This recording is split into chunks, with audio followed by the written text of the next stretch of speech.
Good morning. It's 3 minutes after 10. Thank you for choosing LBC this morning. I'm James O'Brien. Did you like that? I thought I'd mix it up a bit, do a slightly different introduction to the one I've been doing almost every day for God knows how long. I don't think it worked personally. Didn't sound as authentic, did it? It'd be a bit like sort of, I don't know, walking into a burger bar and not seeing your favourite burger on the menu. And oddly, when I find myself thinking about rail nationalisation and rail privatisation, I find myself thinking of burger bars. I don't know how indicative this will be of your age, but I looked up this morning the year in which Casey Jones burger bars disappeared from British Railways, British railway stations. And the reason I did that was because I work with younger colleagues. My colleagues are generally younger than me, and none of them have any memory at all of what the railways were like when they were publicly owned. And one of the great memories I have of the publicly owned period of British Rail was Casey Jones burger bars. I think it was Sir Peter Parker, if memory serves. Peter Parker ran the railways for a while and came up with this wizard wheeze of introducing US-style burger bars to British railway stations in order to raise revenue that could then be pumped back into the railway system. What year do you think they all disappeared? If you're anything close to my kind of vintage, this will work. Don't worry, I'm not going to dedicate much more time to a non-existent burger chain. But what year do you think they disappeared? I thought that was quite interesting, quite a good mark of why my colleagues in their 20s have no idea what I'm talking about, which happens increasingly often, actually, worryingly often, you might say. 1994. So, I mean, that's 30 years ago. That's maths, that is.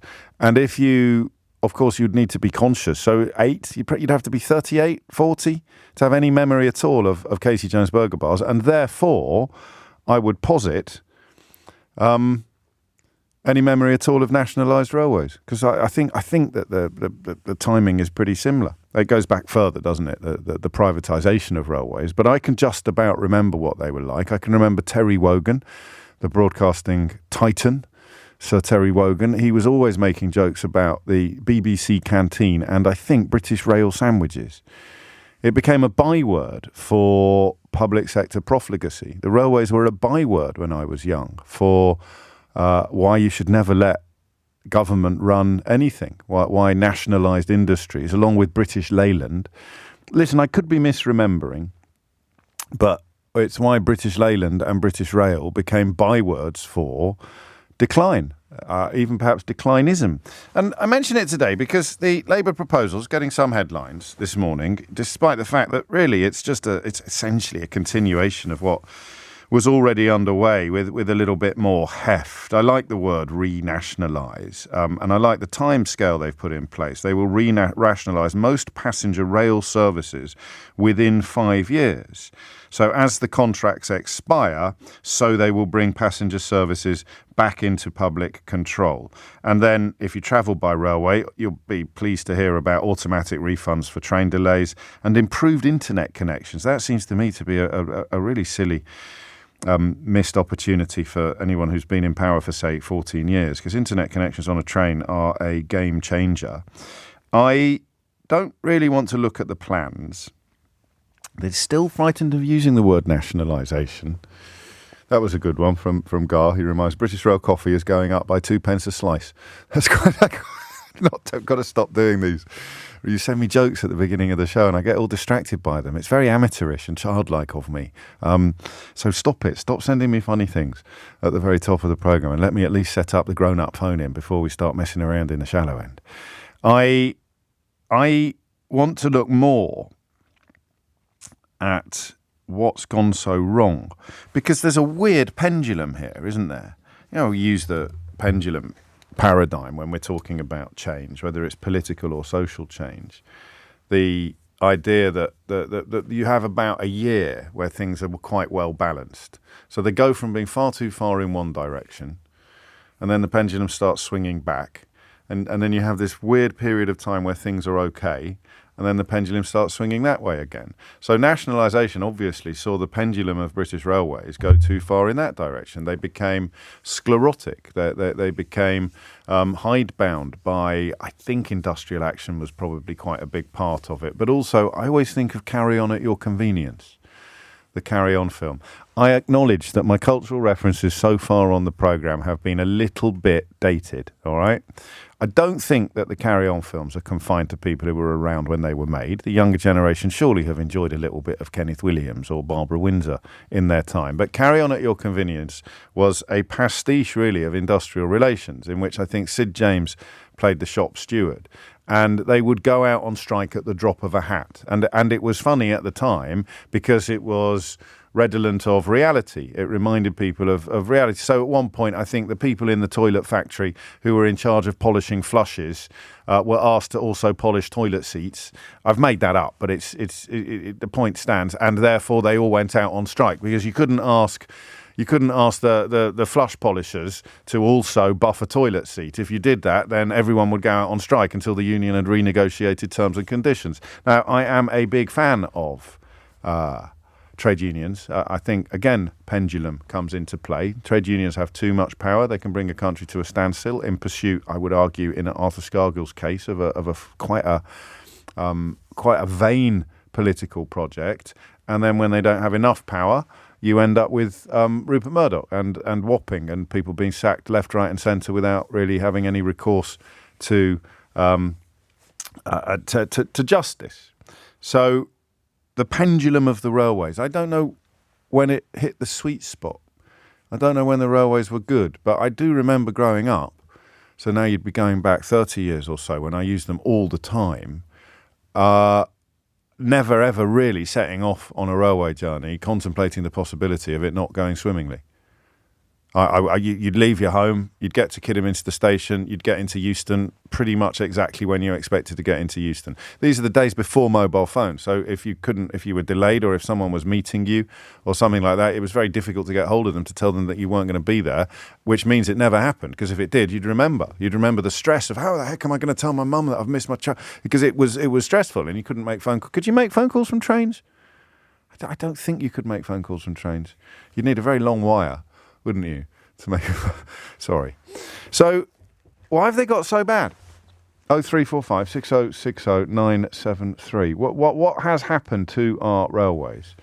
The appalling state of the system is, I think, inarguable.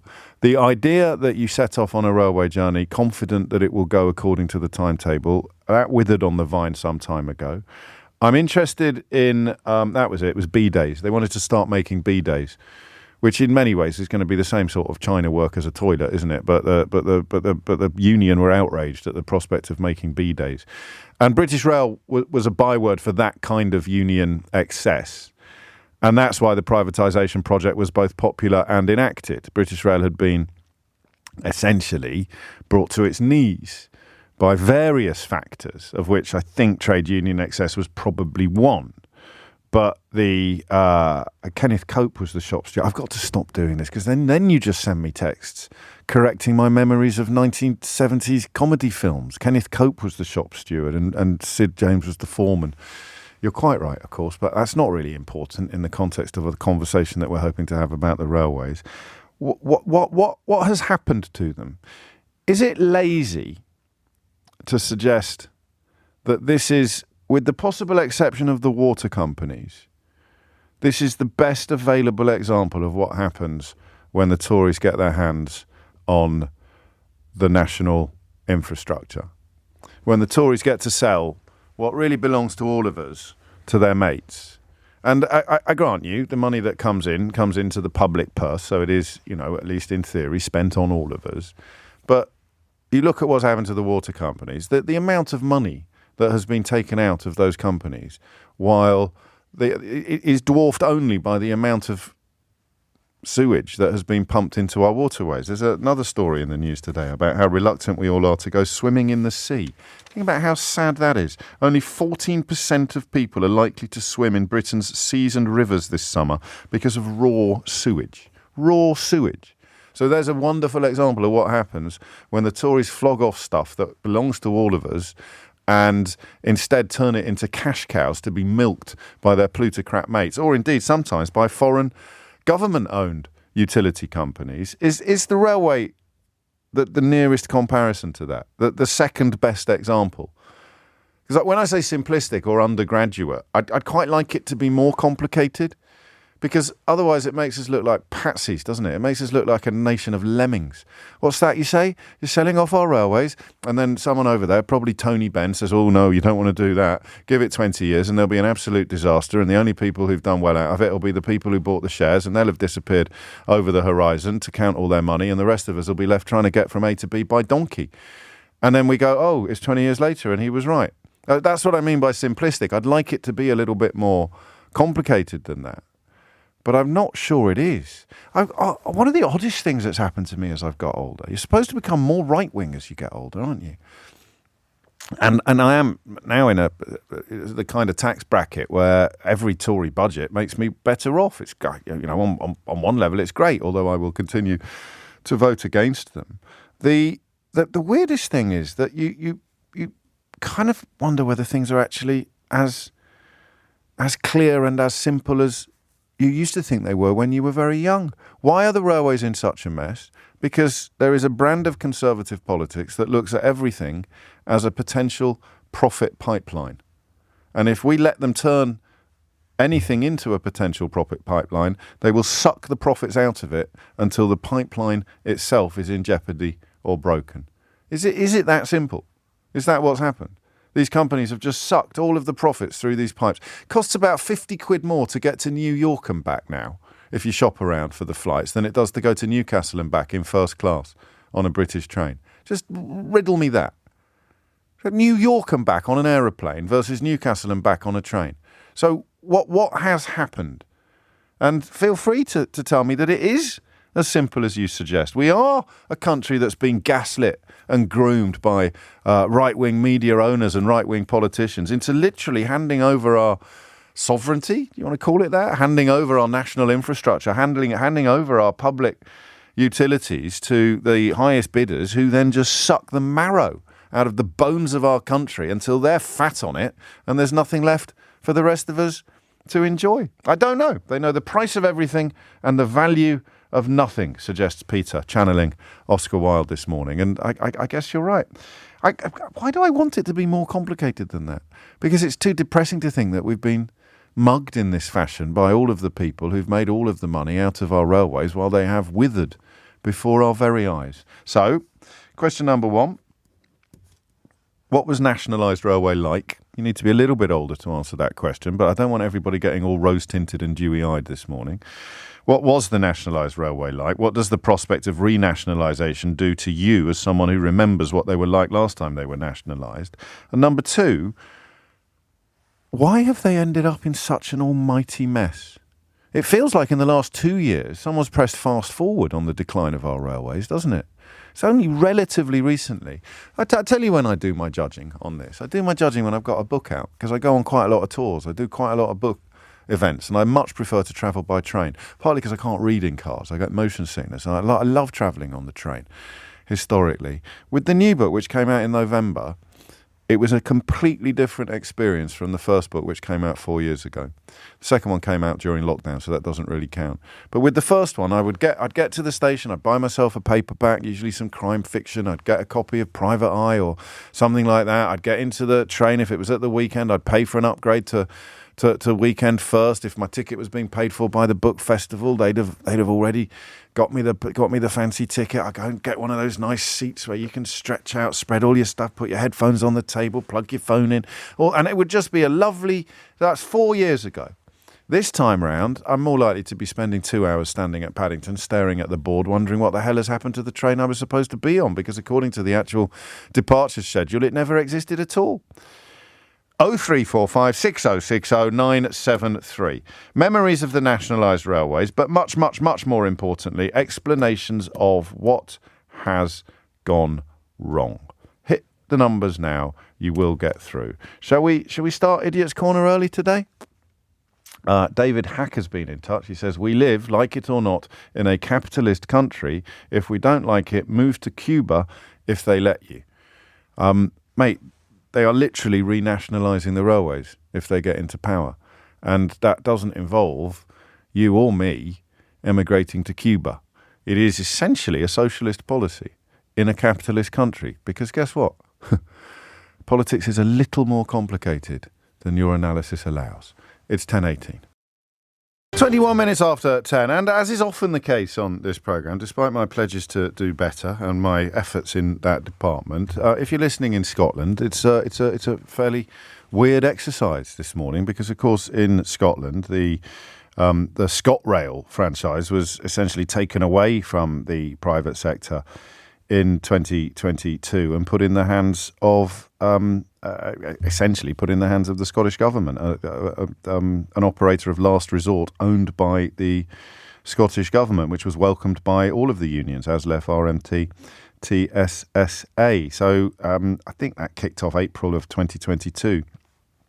I wonder how many English journalists or London-based journalists covering this story today are even aware of what has happened in Scotland, what happened in Scotland almost 2 years ago to the day. A genuine question, guilty as charged, usually, and historically and in the past. But my goodness me, the idea that this is some terrifying communist conspiracy is rather undone by the fact that if you hop on a train from Edinburgh to North Berwick, you're already part of what the Labour Party is planning for the rest of the United Kingdom. 22 after 10 is the time. Appropriately enough, Andrew is in Cumbernauld in North Lanarkshire. Andrew, what would you like to say?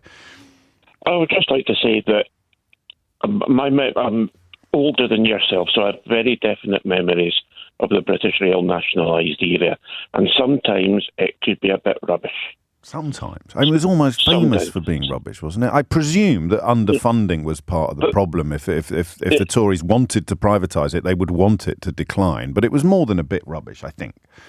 Yeah, but the thing was, you've hit the nail on the head there. A lot of it was expecting a champagne service from a ginger beer budget, and you weren't going to get it. The management were pretty sharp and were experienced rail women. They'd been on the railways all their lives, all their working lives, yes, and they knew how to run it. When you fragment it and privatise it, you get various people, notably from bus companies, that will be parachuted in to try and pick up the reins of doing something that a career railwoman had done. And the problem was that in the run-up to privatisation, there was sectorisation, which meant that the British Rail, it was still British Rail, but it carved up its operations into individual units, which is where you got Network South East and Intercity West Coast and Gatwick Express and all the rest of it. So making a company, a previously publicly owned company, as attractive as possible to private sector buyers is an entirely different proposition from structuring that company in a way that prioritises the needs of passengers. That underpins almost everything we're talking about, doesn't it? Yes. I mean, do you remember, you might not, if you've got no particular handle on railways, you might not remember Chris Green, who was director of ScotRail at one point. That's a bit surreal, that is, that you mentioned that. Now, the thing was... Don't you want to know why it's a bit surreal? Go ahead. Well, I've got a mate called Chris Green, right? And yesterday we got a message on WhatsApp from, I think we put him in Idiot's Corner, from someone else called Chris Green. I can't remember what gibberish he was coming out with. But I've been exchanging comments with Chris Green, who's a journalist and writer from my neck of the woods in Worcestershire, about all the other people called Chris Green that he has been confused with over the years. There was a BNP organiser called Chris Green, and there was also a US gay porn star called Chris Green. There's a Tory MP called Chris Green. There's loads and loads of Chris Greens. And then I was literally, the last message that he sent me was at 9:47 this morning, just before I came on air. And the first caller of the day comes on air and tells me about another Chris Green. Yeah, and the thing was, he did a pretty bang-up job at trying to run ScotRail, because you realised that... You hang on a minute. You are a massive railway enthusiast, aren't you? Yeah. Yeah. You're not remotely interested in my Chris Green-based fascinations at all. I mean, you could. I mean, you're polite, and I respect you for it. But you're not even vaguely diverted by this astonishing Chris Green coincidence that you have become part of, or you just want to crack on talking about your first love, the railways. Yeah, absolutely. You carry on, mate. Respect to you. No, right, fair enough. Right, now we realised that running services locally, or having a local steer on running it, albeit under the nationalised umbrella, having local management running their particular fiefdom. Yeah. Albeit it did not require franchised operations to do that. It simply needed good railway people running it on a local basis. So you are local people for local railways. You are optimistic about has it made a measurable difference to the railways in Scotland since April 2022? I haven't a clue. I've not been on a train for years. Where does your enthusiasm kick in then? Do you have model railways? Do you just like to visit? No. What is it then?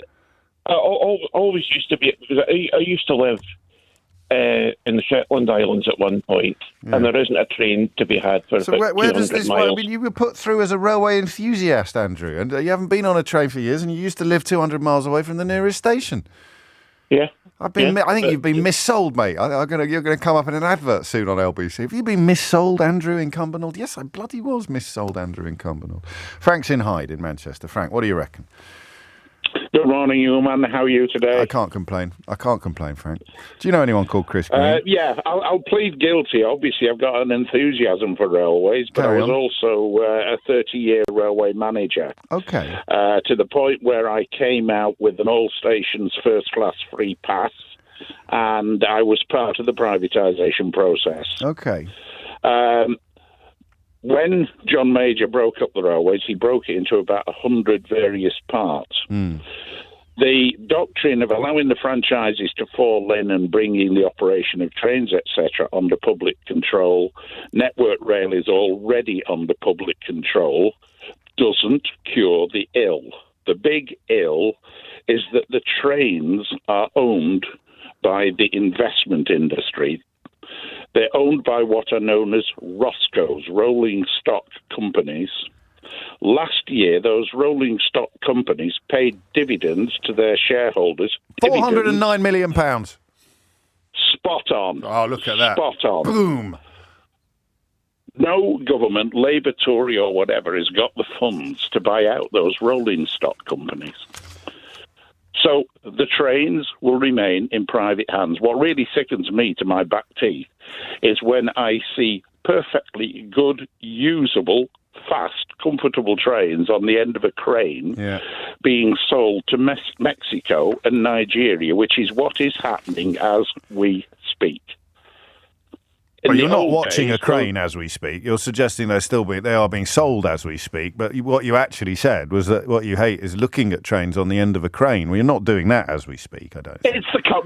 I hate the concept of it. I do as well. Well, look, listen, don't let the perfect be the enemy of the good. It's a huge factor in the conversation that we're having and in the proposals that Labour have put forward. There are no plans, categorically no plans, to nationalise rail freight. Hang on. Not everybody understands it as well as you do. There are no plans to nationalise rail freight companies or rolling stock companies. So on a scale of 1 to 10, what does the renationalisation of most passenger rail services, how much of a positive stroke improvement is it? 3 or 4. That's all. Yeah, but it's better than nothing. Yeah. But it's a long way off. Oh, good God! Yeah. All right, it's a long way off. I've got to go to the news, Frank. Before you go, do you know anyone called Chris Green?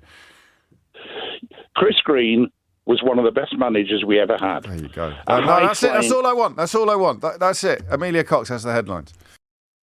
It is 33 minutes after 10. It is Thursday, which means that happily Mystery Hour will be upon us at 12 o'clock. But before that, I've done something a bit weird this week. I don't know if you've noticed. We've successfully revisited and remembered one of the features that we normally forget on the programme. For example, when did we last remember to do Woke Watch? Admittedly, attempts to portray everything you don't like as woke have diminished somewhat in recent weeks, recent months, despite the best efforts of people like Liz Truss to blame their own idiocy on wokeness. But the woke thing hasn't quite landed in the way that it was landing this time last year when we probably came up with the idea. So you haven't heard the Woke Watch thing, sting, bing for a while.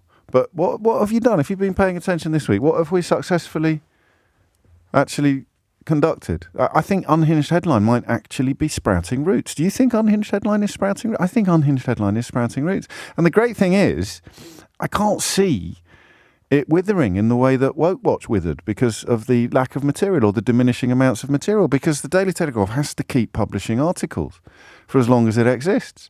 I suppose they could possibly hire a comment editor who doesn't commission bilge like this, but then what would all these people do? What would David Frost and Judith Woods and Jamie Blackett and Alison Pearson and Camilla Tominey and Sherelle Jacobs and Alistair Heath, what would they do? And I mention that because although Jamie Blackett, whoever he is, still leads the field with the EU would rather destroy the planet than let Brexit succeed, I think that Alistair Heath, the editor of the Sunday Telegraph, I think he listens to this programme and gets quite competitive.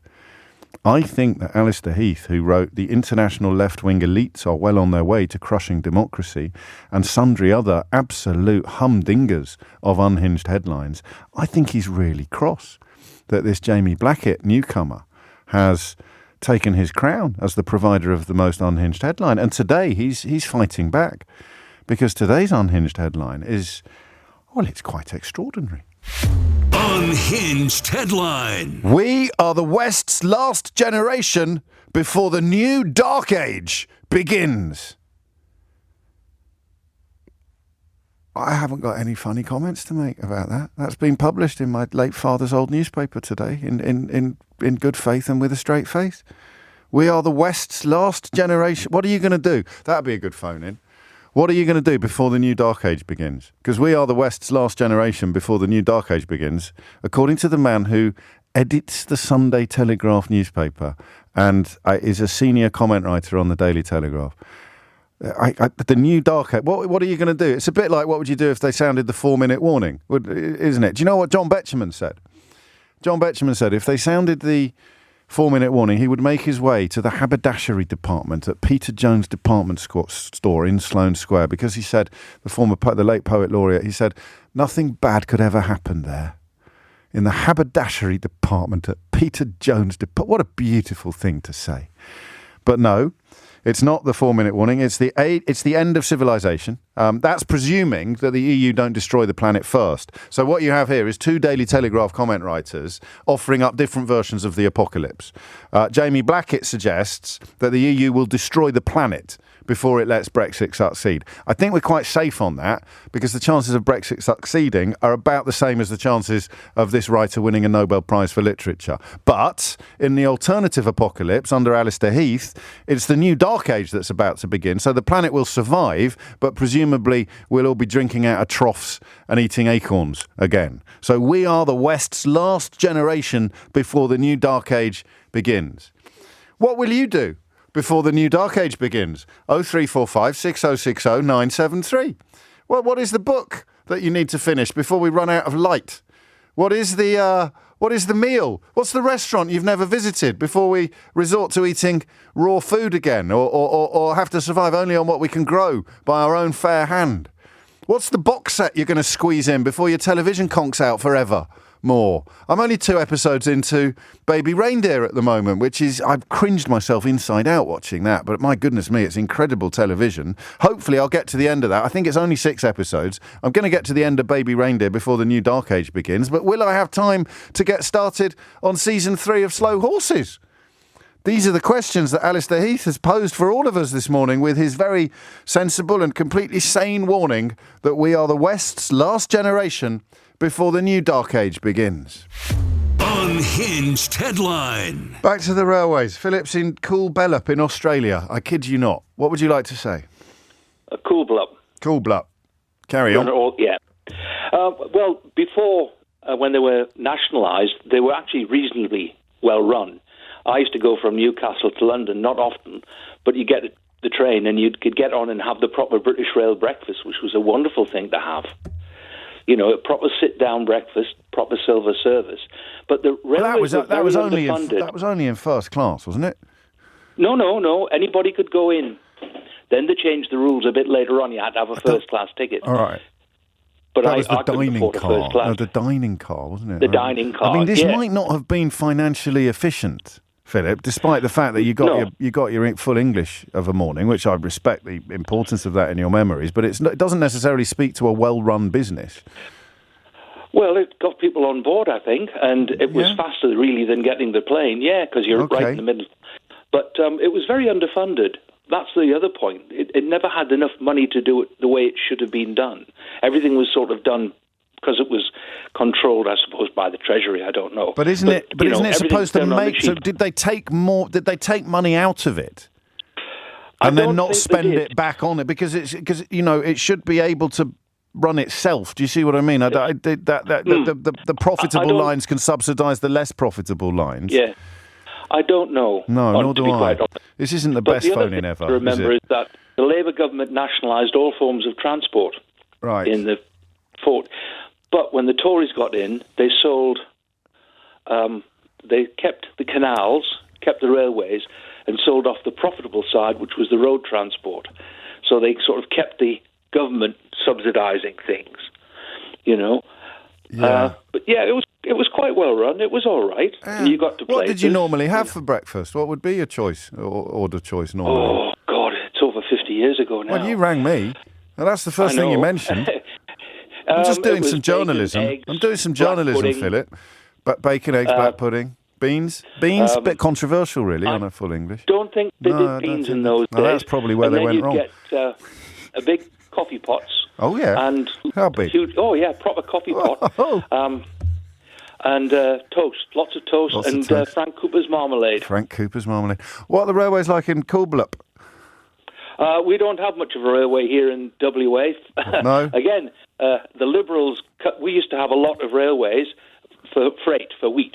Right. And now, what do they do now? Put it in trucks. Put it in trucks, is it? Put it in trucks and wreck the roads. Because WA is actually bigger than Texas. That's Western Australia for people just tuning in and wondering what the hell is going on, all right? That's Philip telling us about his breakfast from 50 years ago, live from Western Australia, in a conversation about the Labour Party's plans to renationalise most passenger rail services in the UK within the next 5 years if they get into power.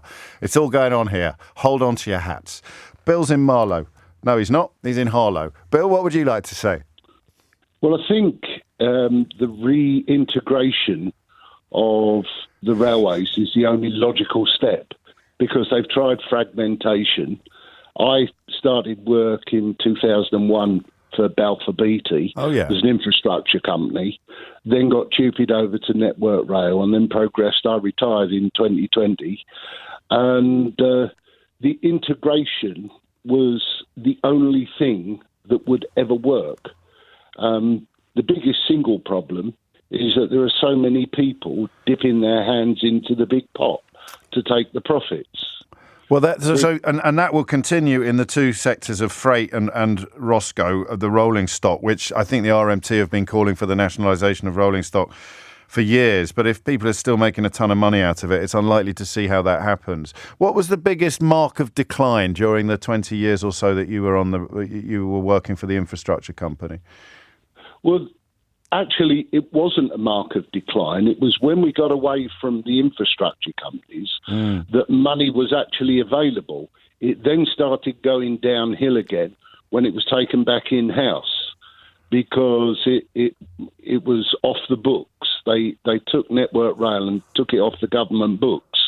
And we actually had some money. The biggest single difference I can tell you is if I went out and I worked at one of London's busiest stations and was doing a particular job and saw something. When I worked for the infrastructure companies, Balfour's, if I saw it, I wasn't allowed to do it because they weren't going to get paid for it. When I worked for Network Rail, I was able to do what was necessary.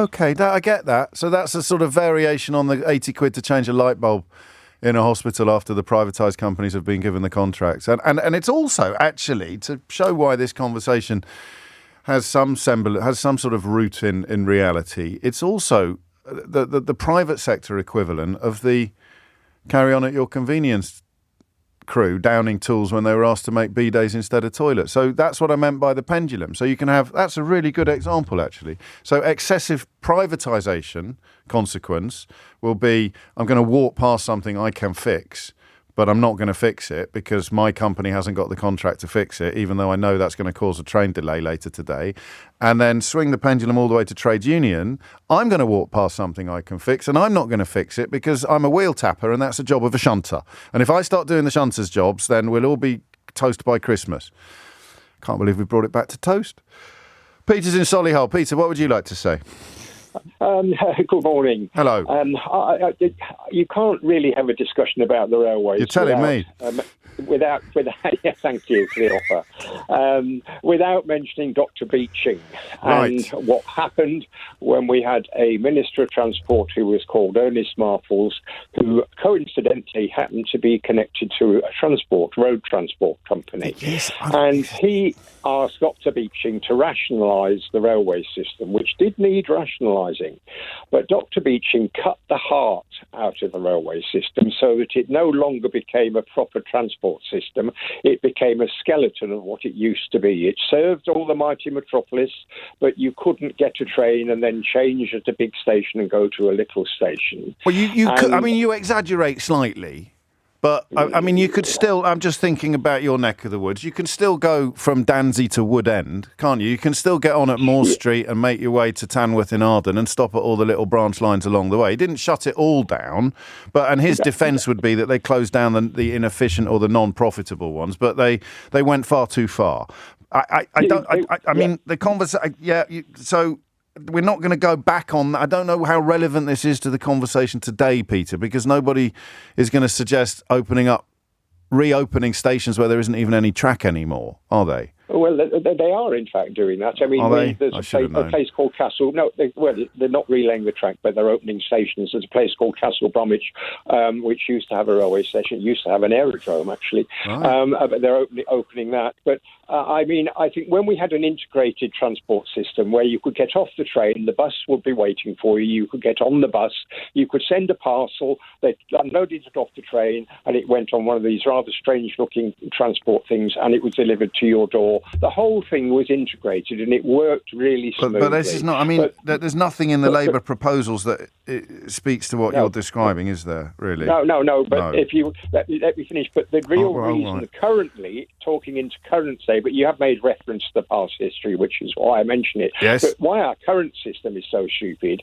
is that all our railways companies are owned by companies in France, Germany and Holland. And those are nationalised companies. So when the systems are running us now, when they make a profit, that money goes out of the country. To subsidise people in Europe. It's extraordinary that we've had successive Tory governments that are in favour of public ownership, as long as it's public ownership by foreign governments, and opposed to public ownership by our own government. Thank you, Peter. I have got a story for you which speaks directly to many of the issues that we've been discussing. But I have to warn you that if you have problems with your blood pressure or similar, you might want to listen to this sitting down, or possibly while doing a plank, which is very good for blood pressure, or a wall sit, when you sit with your back to the wall and bends your knees. It involves Thames Water. It was reported yesterday. It possibly didn't get the attention it deserves. But if you think we exaggerate sometimes when we talk about the milking of the profit pipeline to the point where the pipeline itself starts collapsing, I don't think you'll ever find a better example than the one I will share with you after this. 10 to 11 is the time. Patrick's been in touch, not entirely helpfully. He says, what do you enjoy more, James? Attempting a phone-in on road-related matters or a phone-in on trains? Yeah, you're tuned in today, aren't you? It is time to read you this story that, frankly, made my hair stand on end. They're talking about this idea of privatisation being a plan, if you like, to milk as much money out of a previously publicly owned sector as is possible before the culprits sort of waltz away to count their cash. I've always resisted that analysis slightly because it's a bit Wolfie Smith, isn't it? That's another popular culture reference that'll be lost on anybody born after 1982. But it's a bit undergraduate. It's a bit lazy. But what if it's true? What if things aren't very complicated and you really are just essentially fighting an age-old generational battle between greed and a form of altruism, or self-interest that's confined to the self and self-interest that's more social in concept. So you're trying to protect society from people who are just trying to enrich themselves. I don't know. But I'll read you this. Thames Water is planning to pay out. Actually, I'm going to leave a gap in this coverage for you. I'm going to leave a space that you can fill in yourself.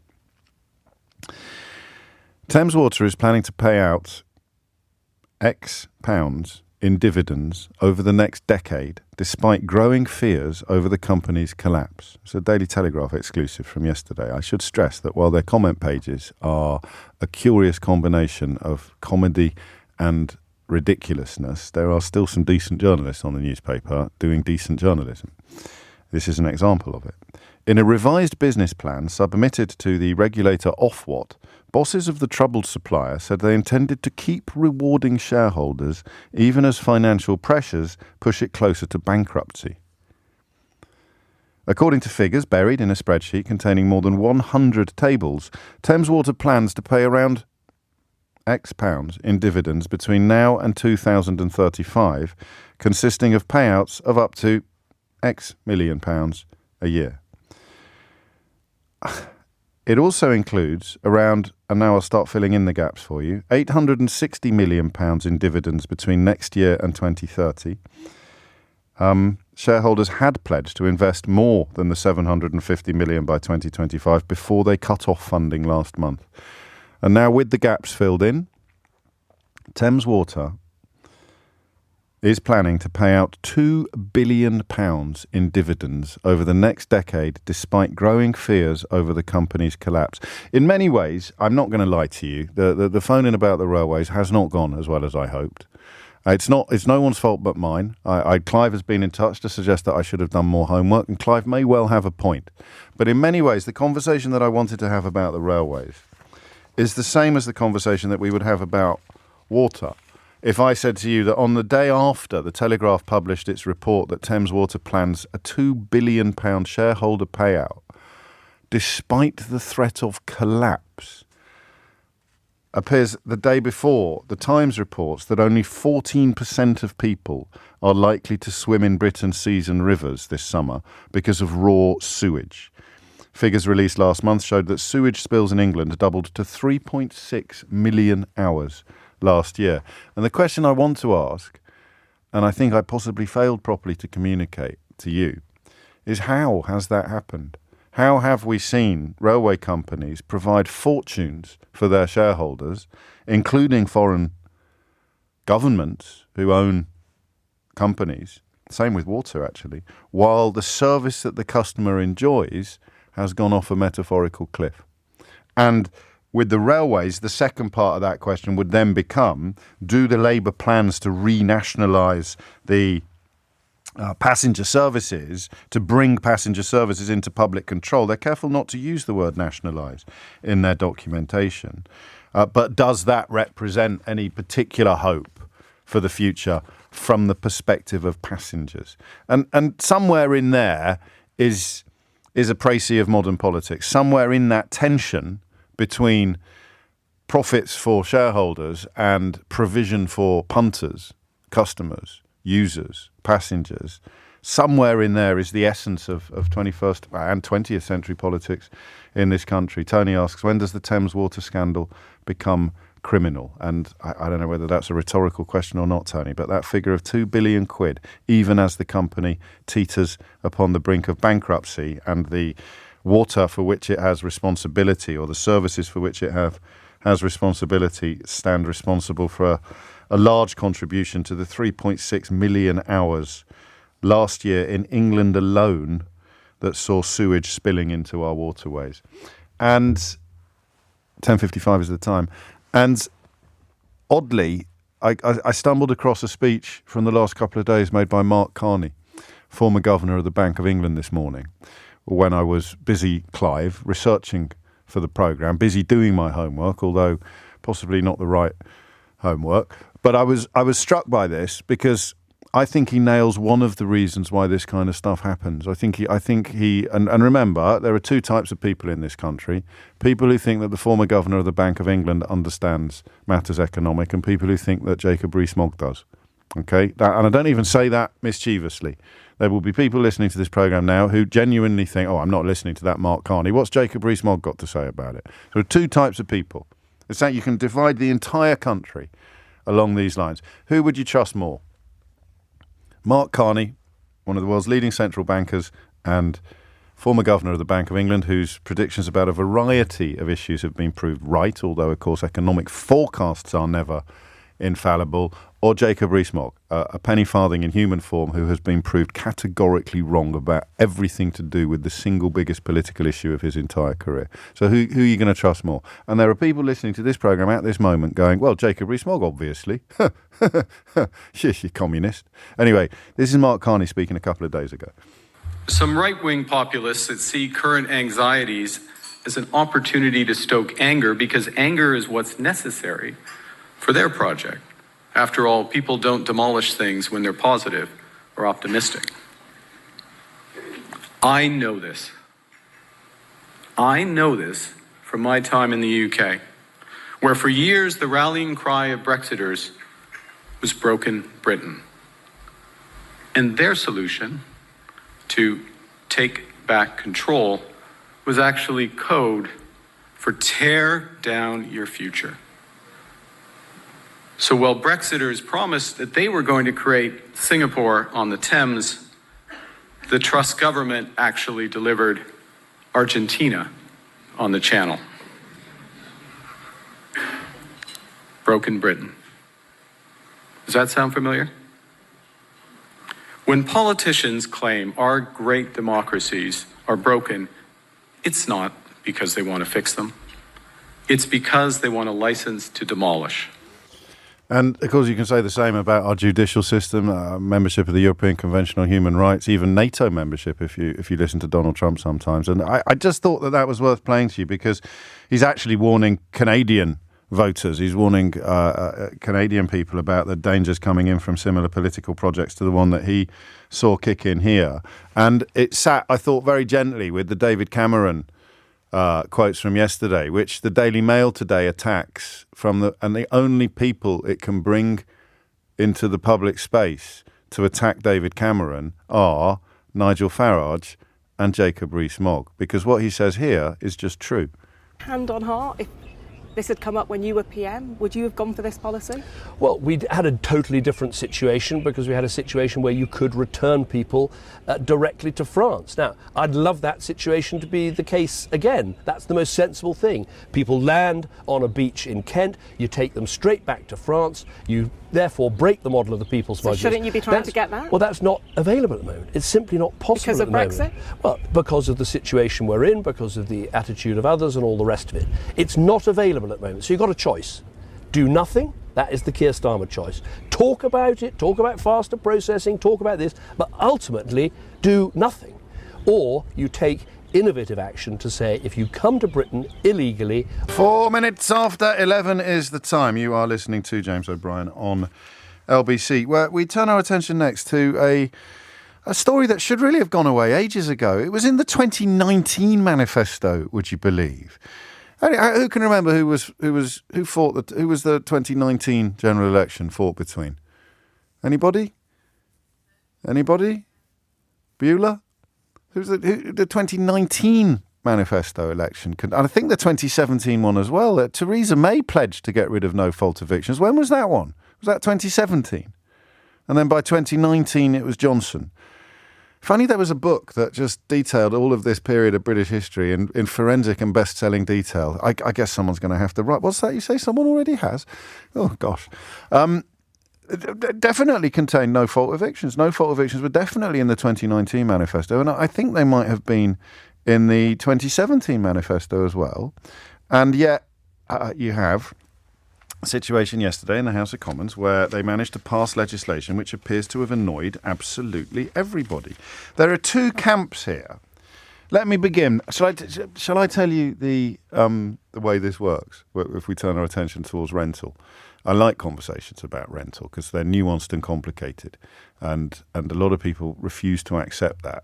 So regardless of how I conduct the next 10 minutes of introduction, I will get accusations of both portraying all landlords as being venal and corrupt, and I'll also get accusations of being a fully paid up member of the owning classes who's happy to profit at the expense of ordinary hard-working people, because it's nuanced, right? I joke off-air sometimes, listening to other programmes. I joke off-air about the world's smallest violin. Oh, won't somebody think of the landlords? But if you're a landlord, and in the last couple of years, and this, of course, perhaps explains why that 2019 manifesto pledge remains undelivered. If Liz Truss and other factors have seen the mortgage payments you make, the mortgage repayments you make on a property that you let out go up by 50%, say, then you cannot but pass on some of that to your tenants. And if your tenants can't afford it, then you can't really sustain their tenancy. If you are going to be landlording at a loss, then you need either to get rid of your property or to replace the tenants who can't afford the new rent with tenants who can. I hate that, by the way. And under my glorious rule, you would have to put your income from rentals into some sort of fund from which, if the economic, you'd have to put some of it into some sort of fund from which you would be able to make up shortfalls in future rents from profits on past rents. I don't know whether that makes me sound incredibly naive, incredibly stupid, or like some sort of economic visionary, or whether indeed it exists in other countries. But the simple fact that, I can't afford to be a landlord anymore, therefore I'm going to chuck my tenants out onto the street or double their rent, is a brutal consequence of the fact, very simply, that landlords can do that. But lots of landlords are good landlords. Some landlords do either make less money than they otherwise might or make barely any money at all as a consequence of the economic changes that we've seen in the last few years, and they look after their tenants. I've had all sorts of landlords over the years. Like, I've been a homeowner since I got married, and that's 25 years next year. But before that, I did all sorts of renting. And I did a thing the other day when, I've told you that I've really got into Lime bikes. I went to a house I used to live in Battersea, going back to 1991, 92, a little student house that we had in Battersea. We could only afford it because, well, you don't need to know the grisly details, but my girlfriend at the time's father didn't know that we shared a room. So we had 4 rents, if you like, or 3 rents for 2 bedrooms, or 4 rents for 3 bedrooms. And I went back there just to have a look, and I didn't recognise it at all. I'd just never gone to that corner of South London since I left for some reason, and I didn't recognise it at all. If I couldn't remember the number, I wouldn't have known which house it was. I didn't realise it was on the end of a row. I'd forgotten it was a maisonette. I'd forgotten that there was we had 2 stories, and there was another 2-story property above us. I'd forgotten that. I'd for some reason, because it had a back garden, I forgot it had another property upstairs. And it's going back, a fair old time, 35 years or something. But the thing I remembered about that property was the precariousness of it.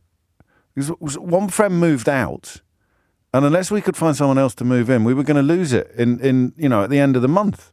There was no protection. And I know I was only a student, and I rented properties. I usually rented rooms from friends after that, after I left college, which is a very different proposition because they owned the property. So, if I was on my uppers, I could take a break and pay back the difference a couple of months later or something like that. But I found the precariousness of it quite significant on the return, and yet that is, compared to being 52 as I am now and living with the precariousness of a no fault eviction, as a father, I find that almost unthinkable. And I know how obnoxious that might sound if you don't know that this is coming from a place of empathy and concern, and you think it's coming from a place of ignorance and even criticism. Quite the opposite. I don't think it's unreasonable to expect landlords, to demand that landlords provide degrees of certainty to their tenants. I really don't. And if the price that we have to pay for that is some landlord suffering a bit, that is a price that I can weigh up on one side of the scales against every tenant in the country living with the kind of precariousness that I've just described. And I can conclude with enormous ease that, unfortunate though it is that some landlords may suffer from these sort of legislations, tough, because the alternative is to put everybody who is renting in a position of utterly unfair precariousness. And this is a point so obvious that even Michael Gove could see it. Michael Gove, that put his name to these plans to reform rent, and who earlier this week, as Oliver Dowden didn't seem to understand in the House of Commons yesterday, but as Angela Rayner repeatedly pointed out, they've essentially abandoned the protection of tenants, the protection of renters from no-fault evictions. And the Tory party is such a hot mess at the moment that they actually have people rebelling against, they have people complaining about the legislation when it was being assembled from both sides of the argument. One Conservative MP called the bill a betrayal because it didn't bring in a ban on no-fault evictions. It agreed to a delay on any ban on no-fault evictions or a requirement for a minimum 6-month tenancy. So if you move in January, you can't get chucked out in March if you've kept up your side of the bargain. But other Tory MPs, this is from the same party who are landlords and who get to legislate on what laws... I mean, that's a bit uncomfortable as well, isn't it? What's that? You say, how many properties does Jeremy Hunt own? He owns half of Surrey. Not literally. It's a figure of speech. But he owns so many properties, he forgot he owned 12. Do you remember that? I think, was it the Register of Members' Interests? Oh, yes, you're quite right. There's another 12 flats in Surrey. And these, they're not all going to be as rich as Jeremy Hunt, but all of these landlords on the Tory benches have been agitating against laws designed to make life easier for tenants. There's something really rotten about that, I think. If you're, I don't know, what do you do? Require them to sit it out? I'm afraid if you have a rental property, you're going to have to recuse yourself from this. Or could you argue that they're the ones who should be listened to more because they understand the issues even better?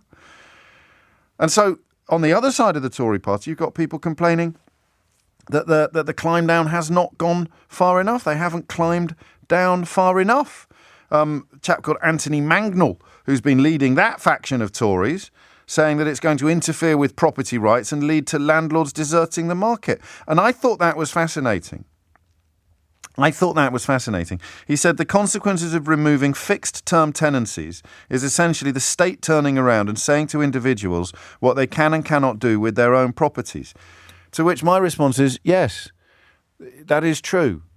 There will be rules governing what you can and cannot do with your own properties if other people live in them.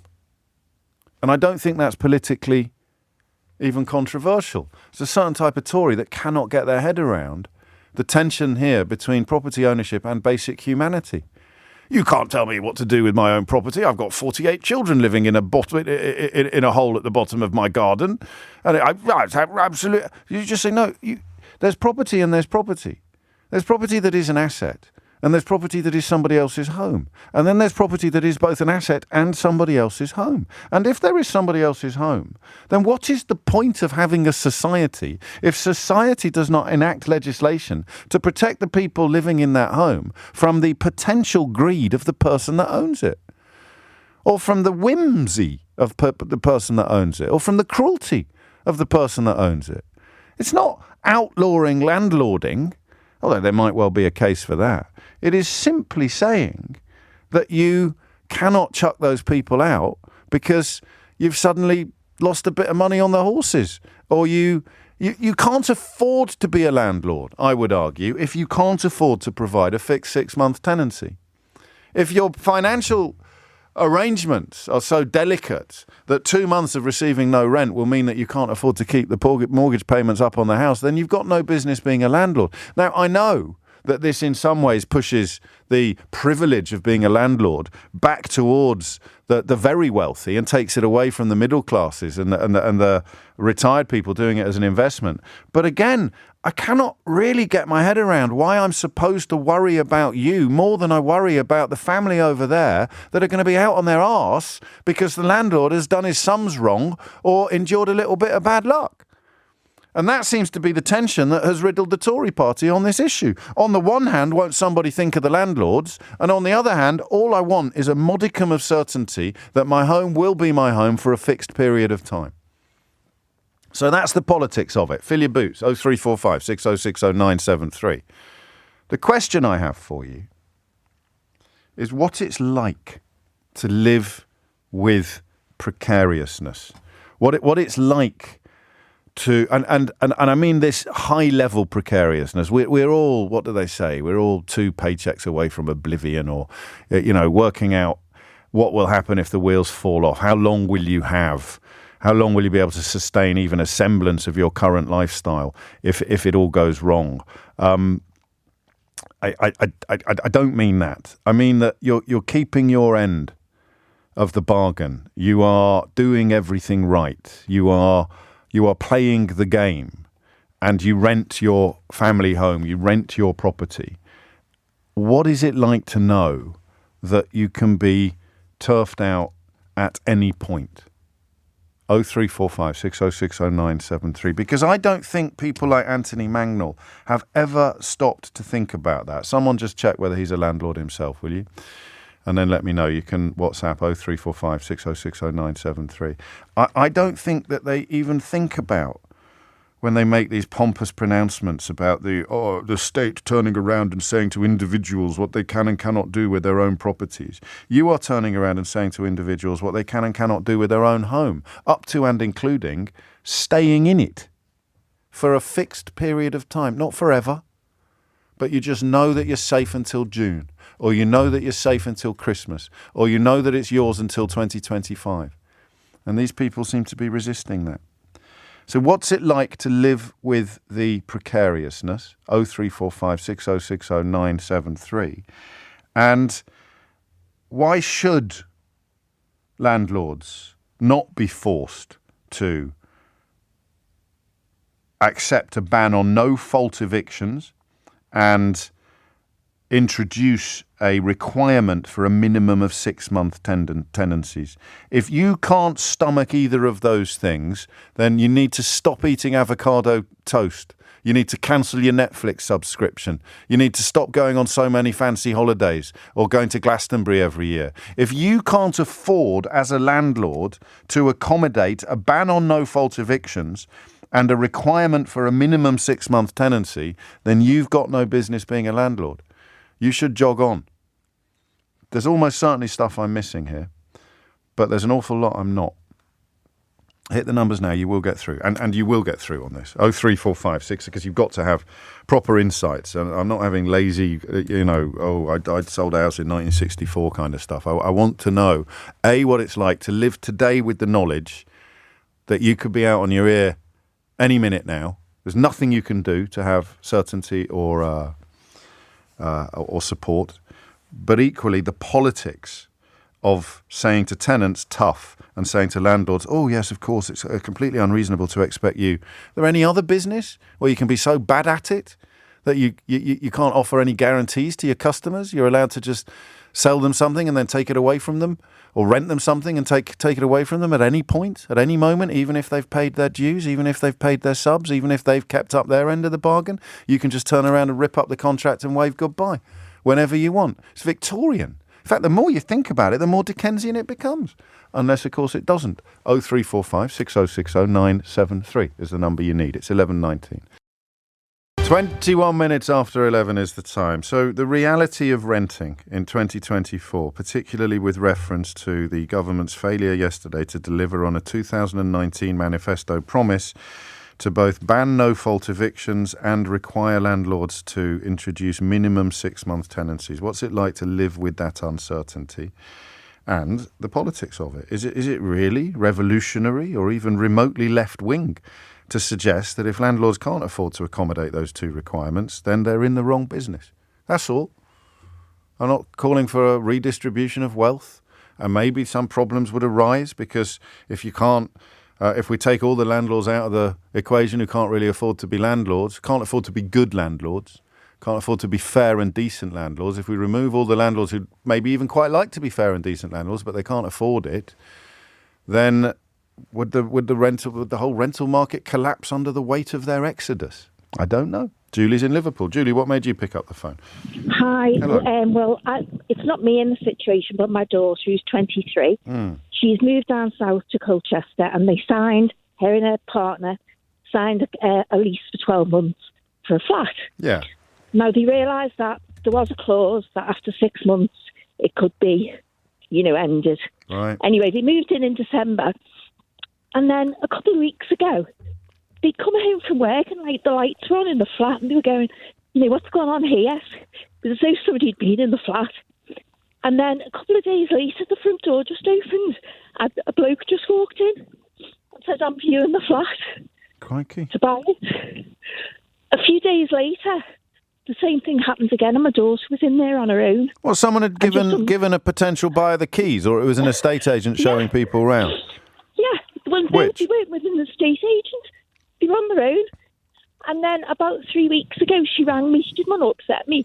No. And she said the door was just going again, but we'd put the safety chain on because we were both in.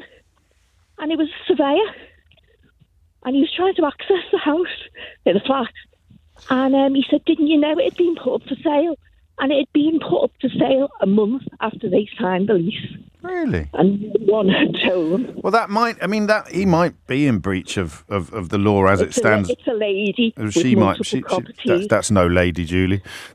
She might be in breach of the law as it stands anyway, but clearly not sufficiently fearful of consequences or retribution to have behaved differently. It's no life living like that, is it? Well, no. The point is, they don't want to get on the wrong side of that. No. Because, she could evict them, because that's what they do. Or equally, the new buyer might want to keep them on as, say, sitting tenants. Yeah. But they just don't know what the situation is. So they're trying to look for a flat, because obviously you only get 2 months' notice to leave. And that's it. I mean, 2 months' notice to leave is the opposite of certainty, and it changes everything as well, Julie. As you know, it means you're not going to make improvements. You're not going to settle down. You're never. I don't know whether anyone's ever measured the psychological impact. Jane's in Brighton. She says, I asked my grown-up son what was the worst thing about growing up that affected you, and he said moving so many times. We had to move 10 times in 25 years. Owners got divorced and needed to sell. This is landlords. We had a rat problem that couldn't be resolved, carbon monoxide problem with an old boiler that they wouldn't replace, on and on and on and on and on. Luckily, we found a property in the end. But for your son to say that, 20, growing up, I wonder whether the psychological impact is something that Anthony Mangnall would care about if someone explained it to him, or whether he would feel that his suffering as a landlord who's not allowed to do whatever he wants with the homes that he owns, in which other people's homes that he owns, the trauma of not being able to tell them to sling their hook whenever he feels like it might outweigh the trauma of being told to sling your hook whenever your landlord feels like it. Sue's in Romford. Sue, what would you like to say? Good morning, James. Hello, Sue. This isn't my own personal experience, but I have a friend, and she was renting a house from the same landlord for just over 12 years. Mm. And it's in an area of outstanding natural beauty and a seaside. And so she ended up getting a no-fault eviction. She's 58 years old. The landlord can make more money doing it as a holiday let. Yeah. And she's now living in a caravan on somebody's drive. And she doesn't know what her future holds. And that's her home she's lost. She was renting for 12 years. And she'd put down roots then? Yeah. And she can't find anywhere else in the area, as it were? No, because the rent is just Well, this is the problem, isn't it? So she was obviously on quite a good deal, was she, previously? Well, yeah, I mean, she must have been, but there's no security. Yeah. And, she always made her payments over those 12 years. But, sort of in the area that she lives, nobody can afford to rent it. It's all second homes and holiday lets. It's going to be a bit of an anomaly by dint of being an area of national beauty, but outstanding natural beauty, but not a massive anomaly, because loads of people who were landlords have seen the opportunities to make more money by doing very short-term lets via Airbnb or organisations like that. So how would you change the law, Sue? I think there is a place for private landlords. There has to be. And private rentals, because there are people that move around a lot. But there needs to be more social housing. It's not going to help your friend, is it? No, it's not. But it will help future. It will help future her. Yeah. Another option might be. So social housing is rental accommodation that is not owned by landlords who either lack the morality or the finances to be good landlords. Yeah, I mean, I rent. I'm a council tenant. Okay. I've got a secure tenancy. What does that mean for people who don't know? What does that mean? It means that unless I turn into a really obnoxious sort of neighbour sort of terrorising the unless area. you break the terms of your lease on the grounds of criminality or antisocial behaviour, which is very hard to prove, but there are some limits on your behaviour, Sue. Absolutely. Yes. Or if I did something, to really damage the interior of the flat, this is my home. This is my home until they carry me out in a box, in effect. Well, let's hope that day is long distant. But you bring us back. You bring us back to the conversation we had in the first hour about the water and the railways, the difference between public ownership and private ownership. Yeah. These landlords want to suck the pipeline of profit dry, or at least to suck as much out of it as they possibly can. And in the way that sewage gets pumped into our waterways, so your poor friend gets pumped into a caravan.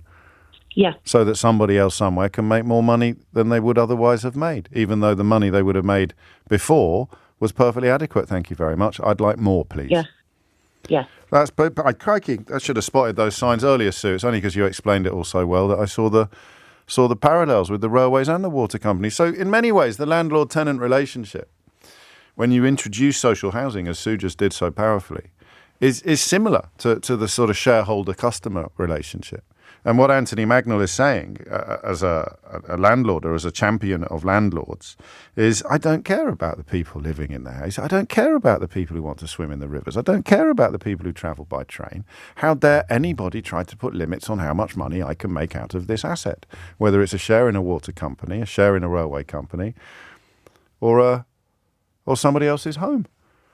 It's 11:30. Amelia Cox has your headlines.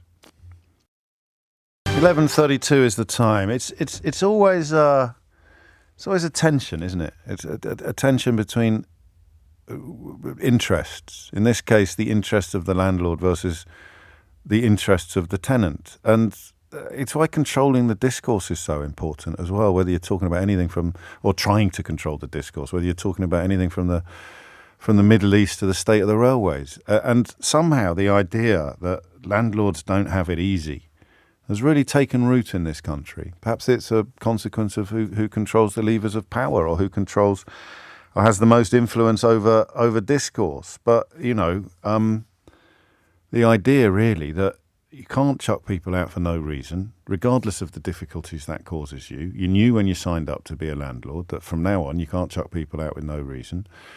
And you can't have a tenancy that's less than 6 months. And if you can't handle that, then invest the money in something else. Invest the money that you've invested in property in something else.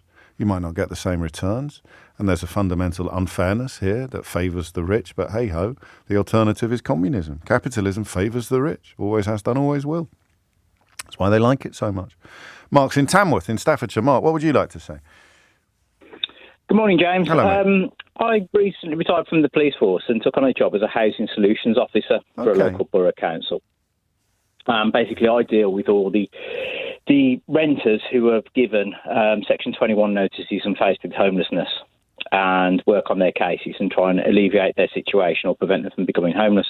Right. Now, I knew nothing about the rental sector before I started the job. I'd always been lucky enough to be an owner-occupier since we were very young. We were lucky enough to be with that part of the generation. I think we bought our first house for £32,000. Yeah. Does it all, really, doesn't it? It does, yeah. It's a different world. You can't even buy a car for that now, can you? Right. So, literally, it's a case of it was all new to me. And I was immediately very shocked at the attitude that people will take on what is seen as an investment.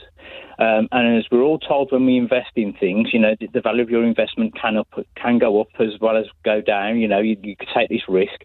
They're not prepared to take the rough with the smooth at all. Yeah. Don't get me wrong, there's some very good landlords out there that are almost parental in nature, and they would do nothing to see harm or... What a lovely way of putting it. That's a really it's a lovely way of putting it. Yeah. But what has struck me is losing a home. The only thing I've seen that's more traumatic that affects people is losing a loved one. I thought I'd seen trauma in the police where you go and give death messages and things like that. But the stress that's caused by losing a home and the insecurity for the family and the children is just devastating. It causes so much. And then you've got all the added baggage on society that goes with it, the mental health issues that come from it. Yeah. And we're living through a cost of living crisis at the moment that's been intensified for landlords as well by the recent upheaval with the interest rates. And, with news this week that interest rates aren't going to go down and, lenders making the rates higher again, all those buy-to-let mortgages that are coming up for renewal are just becoming unaffordable for landlords. And are these the reason? Is this is the main reason why you're seeing Section 21 evictions? Is it? Yeah, the landlords who just can't afford. So they've made money for years, or they've had quite a good deal for years, and suddenly now they've had the smooth. Here comes the rough. So they're out. They're out of it. They're out. And never mind the fact that pulls the rug, metaphorical and literal, from beneath the feet of their tenants. Yeah, I'll give you an example. I mean, the average landlord on the average property in my sort of area would make somewhere between 300, £350, £400 a month on their rent, on a property. The way that interest rates have gone, the new mortgages, they're not making anything. So when they've got to pay to have their boiler serviced every year and the boiler certificate done, before they even start paying, anything, there's no profit in it. They're actually losing £100. So they're not making anything and they're not prepared to take that. The only issue that we've got going forward is that's going to intensify. If soon as you get any sort of deadline for a repeal of Section 21 and the current laws, there'll be a big rush of people trying to get it in before it goes. Yeah. So you're coming up to sort of you've not seen anything yet. You're coming up to the perfect storm. So are you speaking from a nuanced position of some understanding of why they've delayed it? Because I think that this is what the Tories. Well, no, I mean from a personal. Because you can't bring it in. Hang on, let me get this thought out before it disappears. Yeah. You can't bring it in until there's a proper mechanism and system in place to deal with what you've just described.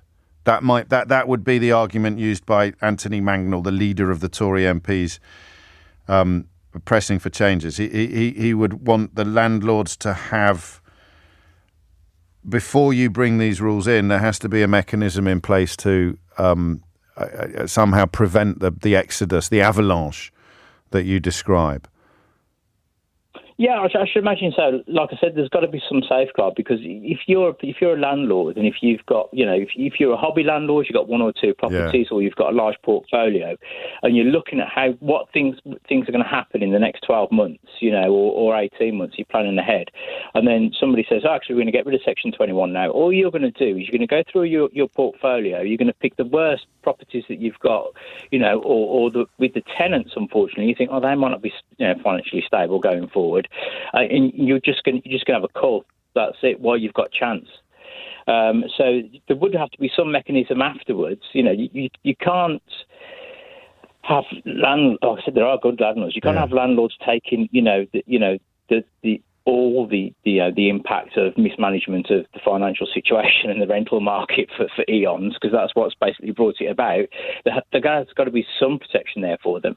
But on the same time, you've got to have something there to protect all these renters. I'm trying to think of other areas of avalanche. Yeah, you see, I should helpful call this, but because everything you say makes sense. I'm reading an article that Anthony Mangnall wrote for his local paper, where he somehow manages to bring the murder of Sarah Everard into his defence of his position on landlords and tenants. But he talks about the ending of no fault evictions, while welcome, must be accompanied by a realistic mechanism for landlords to rely upon. So that's roughly what we're nibbling at. But there aren't many other businesses where you make a profit for 20 years and then circumstances change. I'm thinking, what if you owned a VHS video rental shop at Blockbuster a few years ago, and then everything suddenly went into streaming, and you launch a sort of campaign to say, well, hang on a minute, you need to give us some money. People aren't renting videos. Do you see what I mean? I can't think of many areas where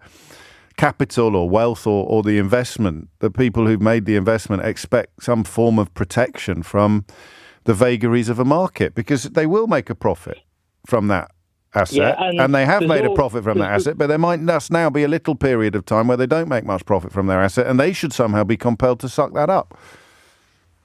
Yeah, that's the thing that shocked me, is like, if I invested in gilts and bonds, I'd be warned that my profit can go, I can lose money as well as make money, and it's the same in this market, but they're not prepared to do that. And the other thing, if you like, is there's lots of other avenues. If you've got a bad tenant as a landlord, there's lots of other avenues you can use to get rid of that tenant. So if they're not paying the rent, or it's antisocial behaviour, or the smashing up your property, there's lots of ways already there to get rid of that that tenant. What we're looking at are tenants that are doing nothing wrong. They're doing everything that they're supposed to do. They're paying their rent, but the landlord's saying, "No, I've had enough of you. I either want to make more money, or I'm not making any money anymore. Sorry, your time's gone, and I want you out, and I want somebody who's going to pay an extra £200, £300 a month."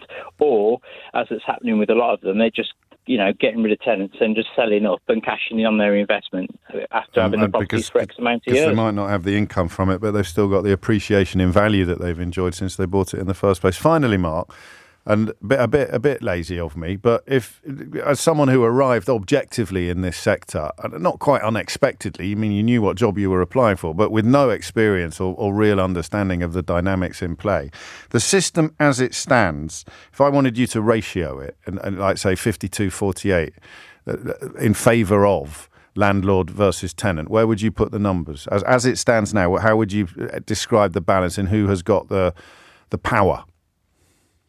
Oh, it's fast at the moment with Section 21. It's vastly stacked in favour of the landlord, because at any given point, 60-40, 70-30, 80-20. Oh, 85-15. Wow. The only inconvenience the landlord will get is that he can serve a Section 21 notice, and the tenant can say, "No, I'm not going."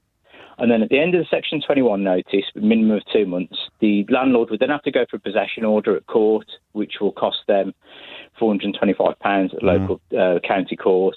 But the tenant then gets, because they'll always find in favour of the landlord, because it's the law. Yeah. They're allowed to do this. So the tenant then gets whacked with the costs at court as well.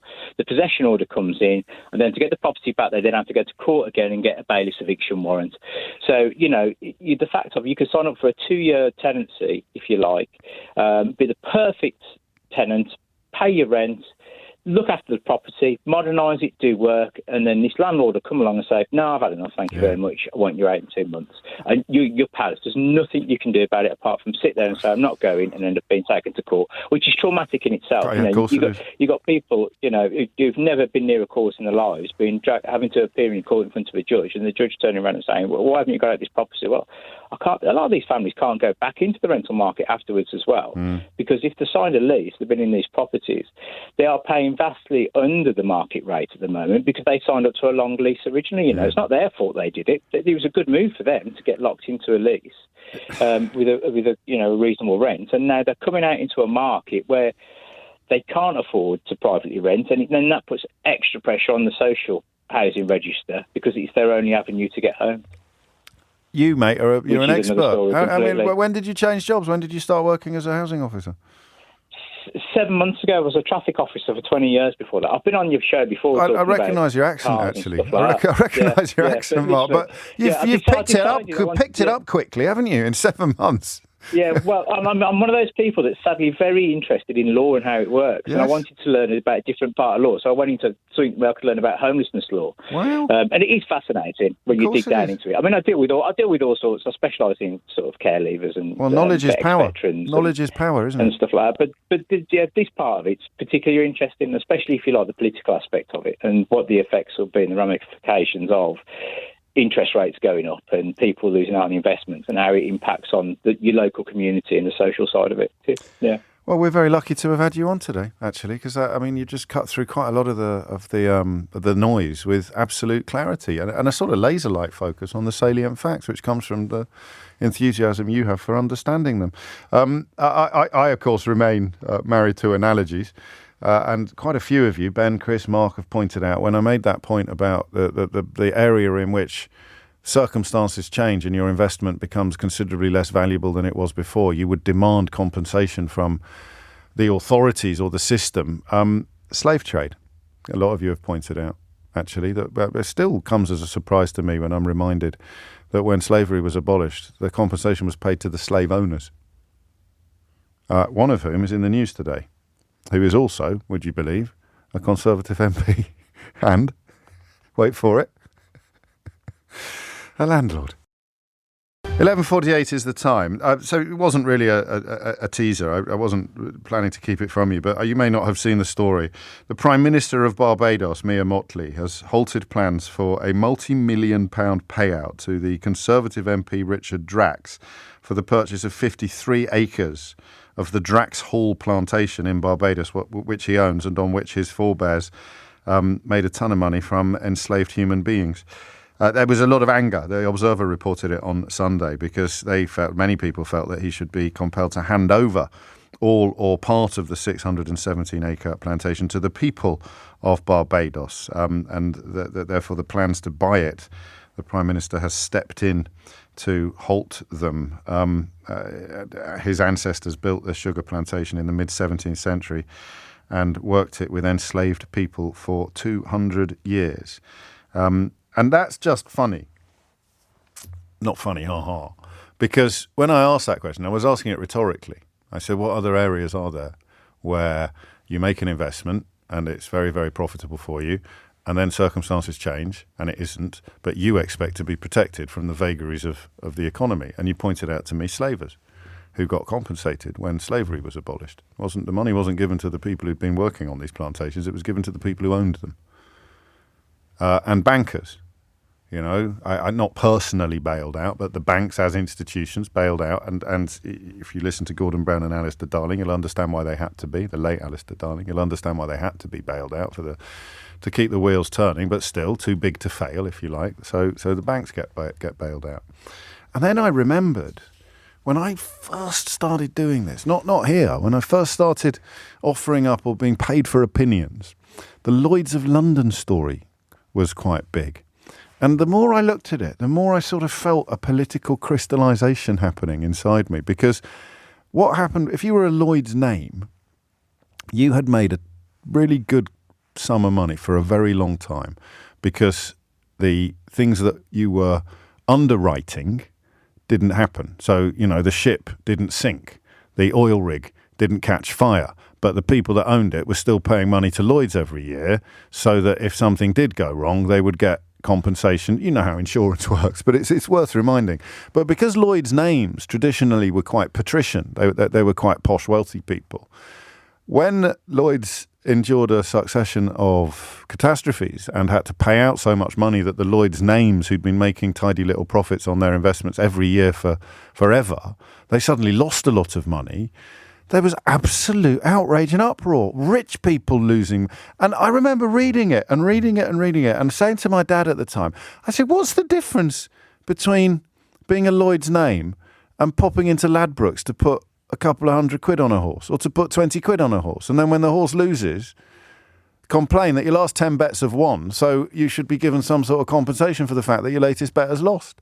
And Dad said, there's not really any difference at all, son, except class. Except where they come from, except who they are. And I kind of find myself thinking about that today as I read one Conservative MP essentially arguing that landlords should be able to do whatever the hell they like with their properties, even if those properties are somebody else's home. There's a huge imbalance there. Huge imbalance. And yet, I guess it's so baked into our society that we don't notice how unequal and unfair it is. 11:52 is the time. Mick's in Plymouth. Mick, what would you like to say? Oh, good morning, James. How you doing? Very well indeed, mate. Second time caller, long time texter, still nervous though. Well done. It gets easier. It's like going to the dentist. Go on. Right, just to give you a perspective of what it's like to have Section 21 hanging over you. Yes. Private renter. Our landlord bought the house for $40,000 in 2004. I know people inside London can't believe that. We moved in 2016. We've paid over £70,000 in rent. Yeah. Last June, we had a major problem with our bathroom. We were told that we can't use it.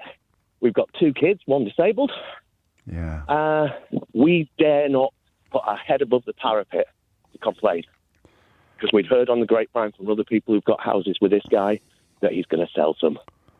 So that was literally what Mark just said. He'll be looking at. We don't want to get rid of them all, but when he's deciding which ones to get rid of, then noisy tenants could well be a consideration. Exactly. I mean, we weren't noisy in any way. We paid our rent. No, I know you weren't. I mean, you know what I mean. Yeah, you know what I mean. Yeah, a problem property, not problem tenant. Yeah.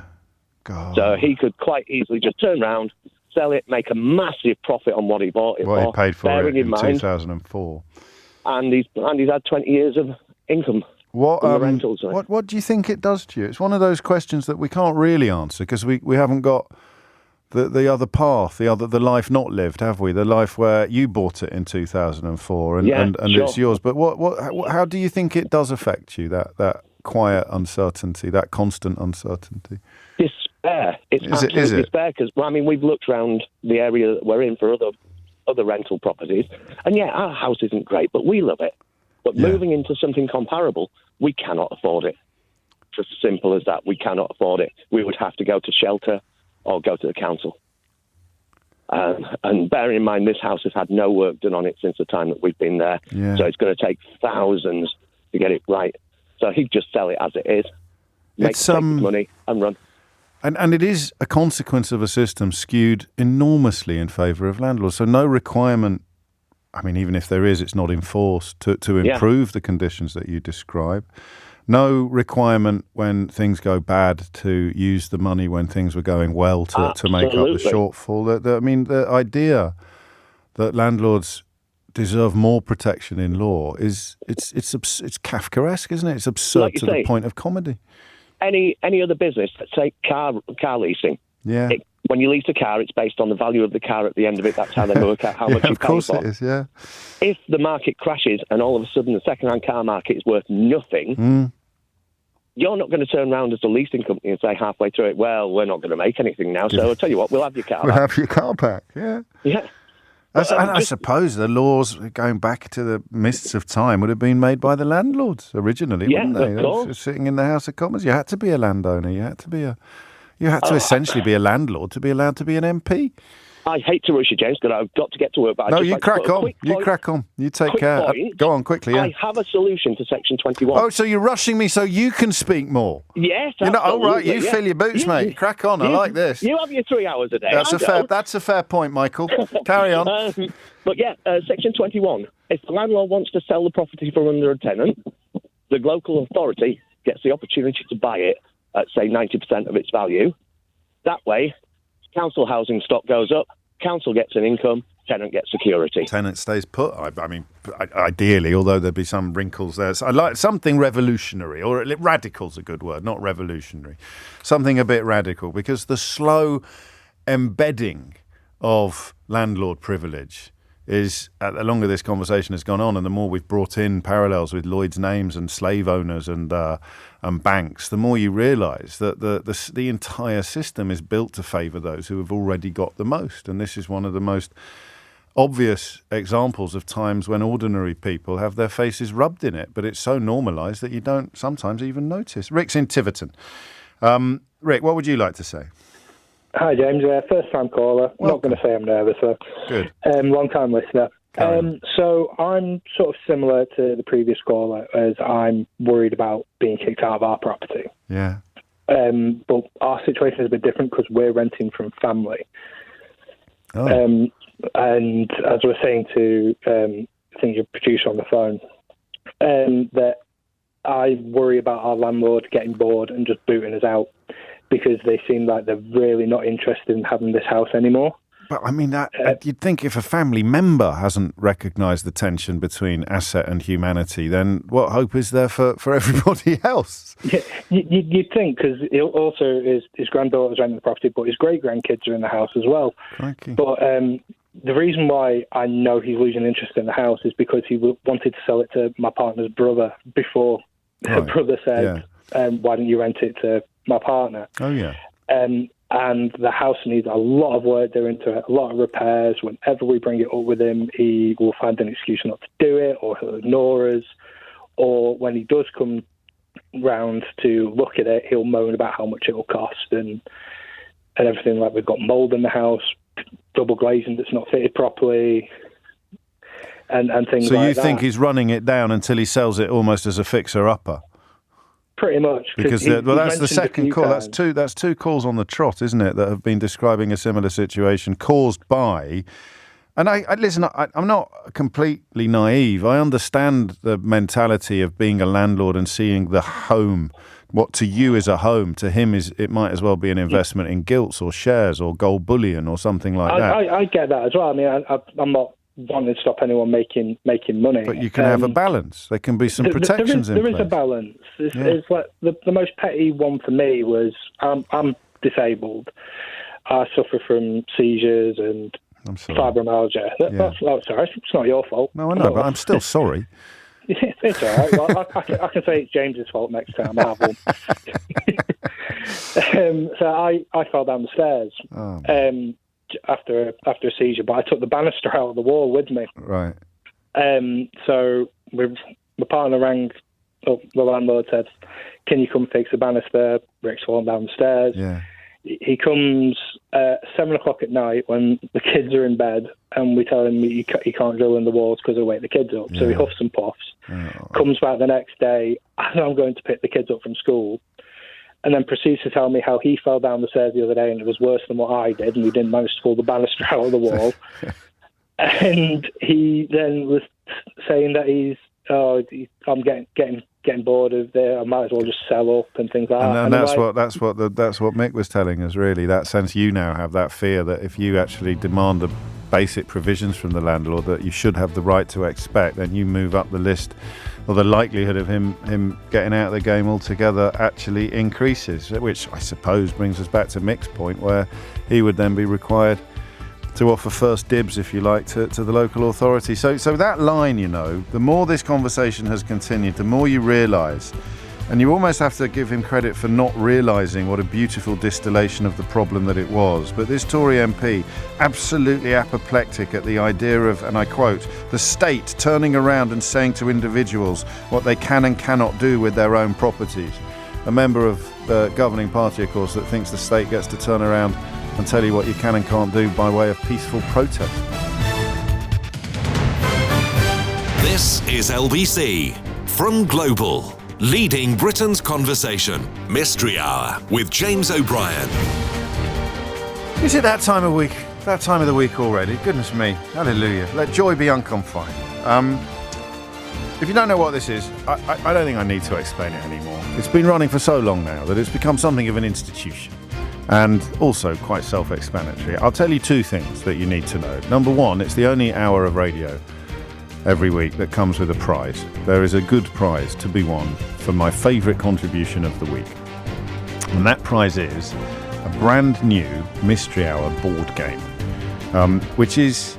So people keep telling me about new ways in which they have managed to enjoy it. So I got an old friend from school who came to one of my book gigs telling me they just sit with the cards at the dinner. If they're going out for dinner, instead of taking a pack of playing cards, they take a pack of question cards and play the game without the board. Just keep the card if you win a point.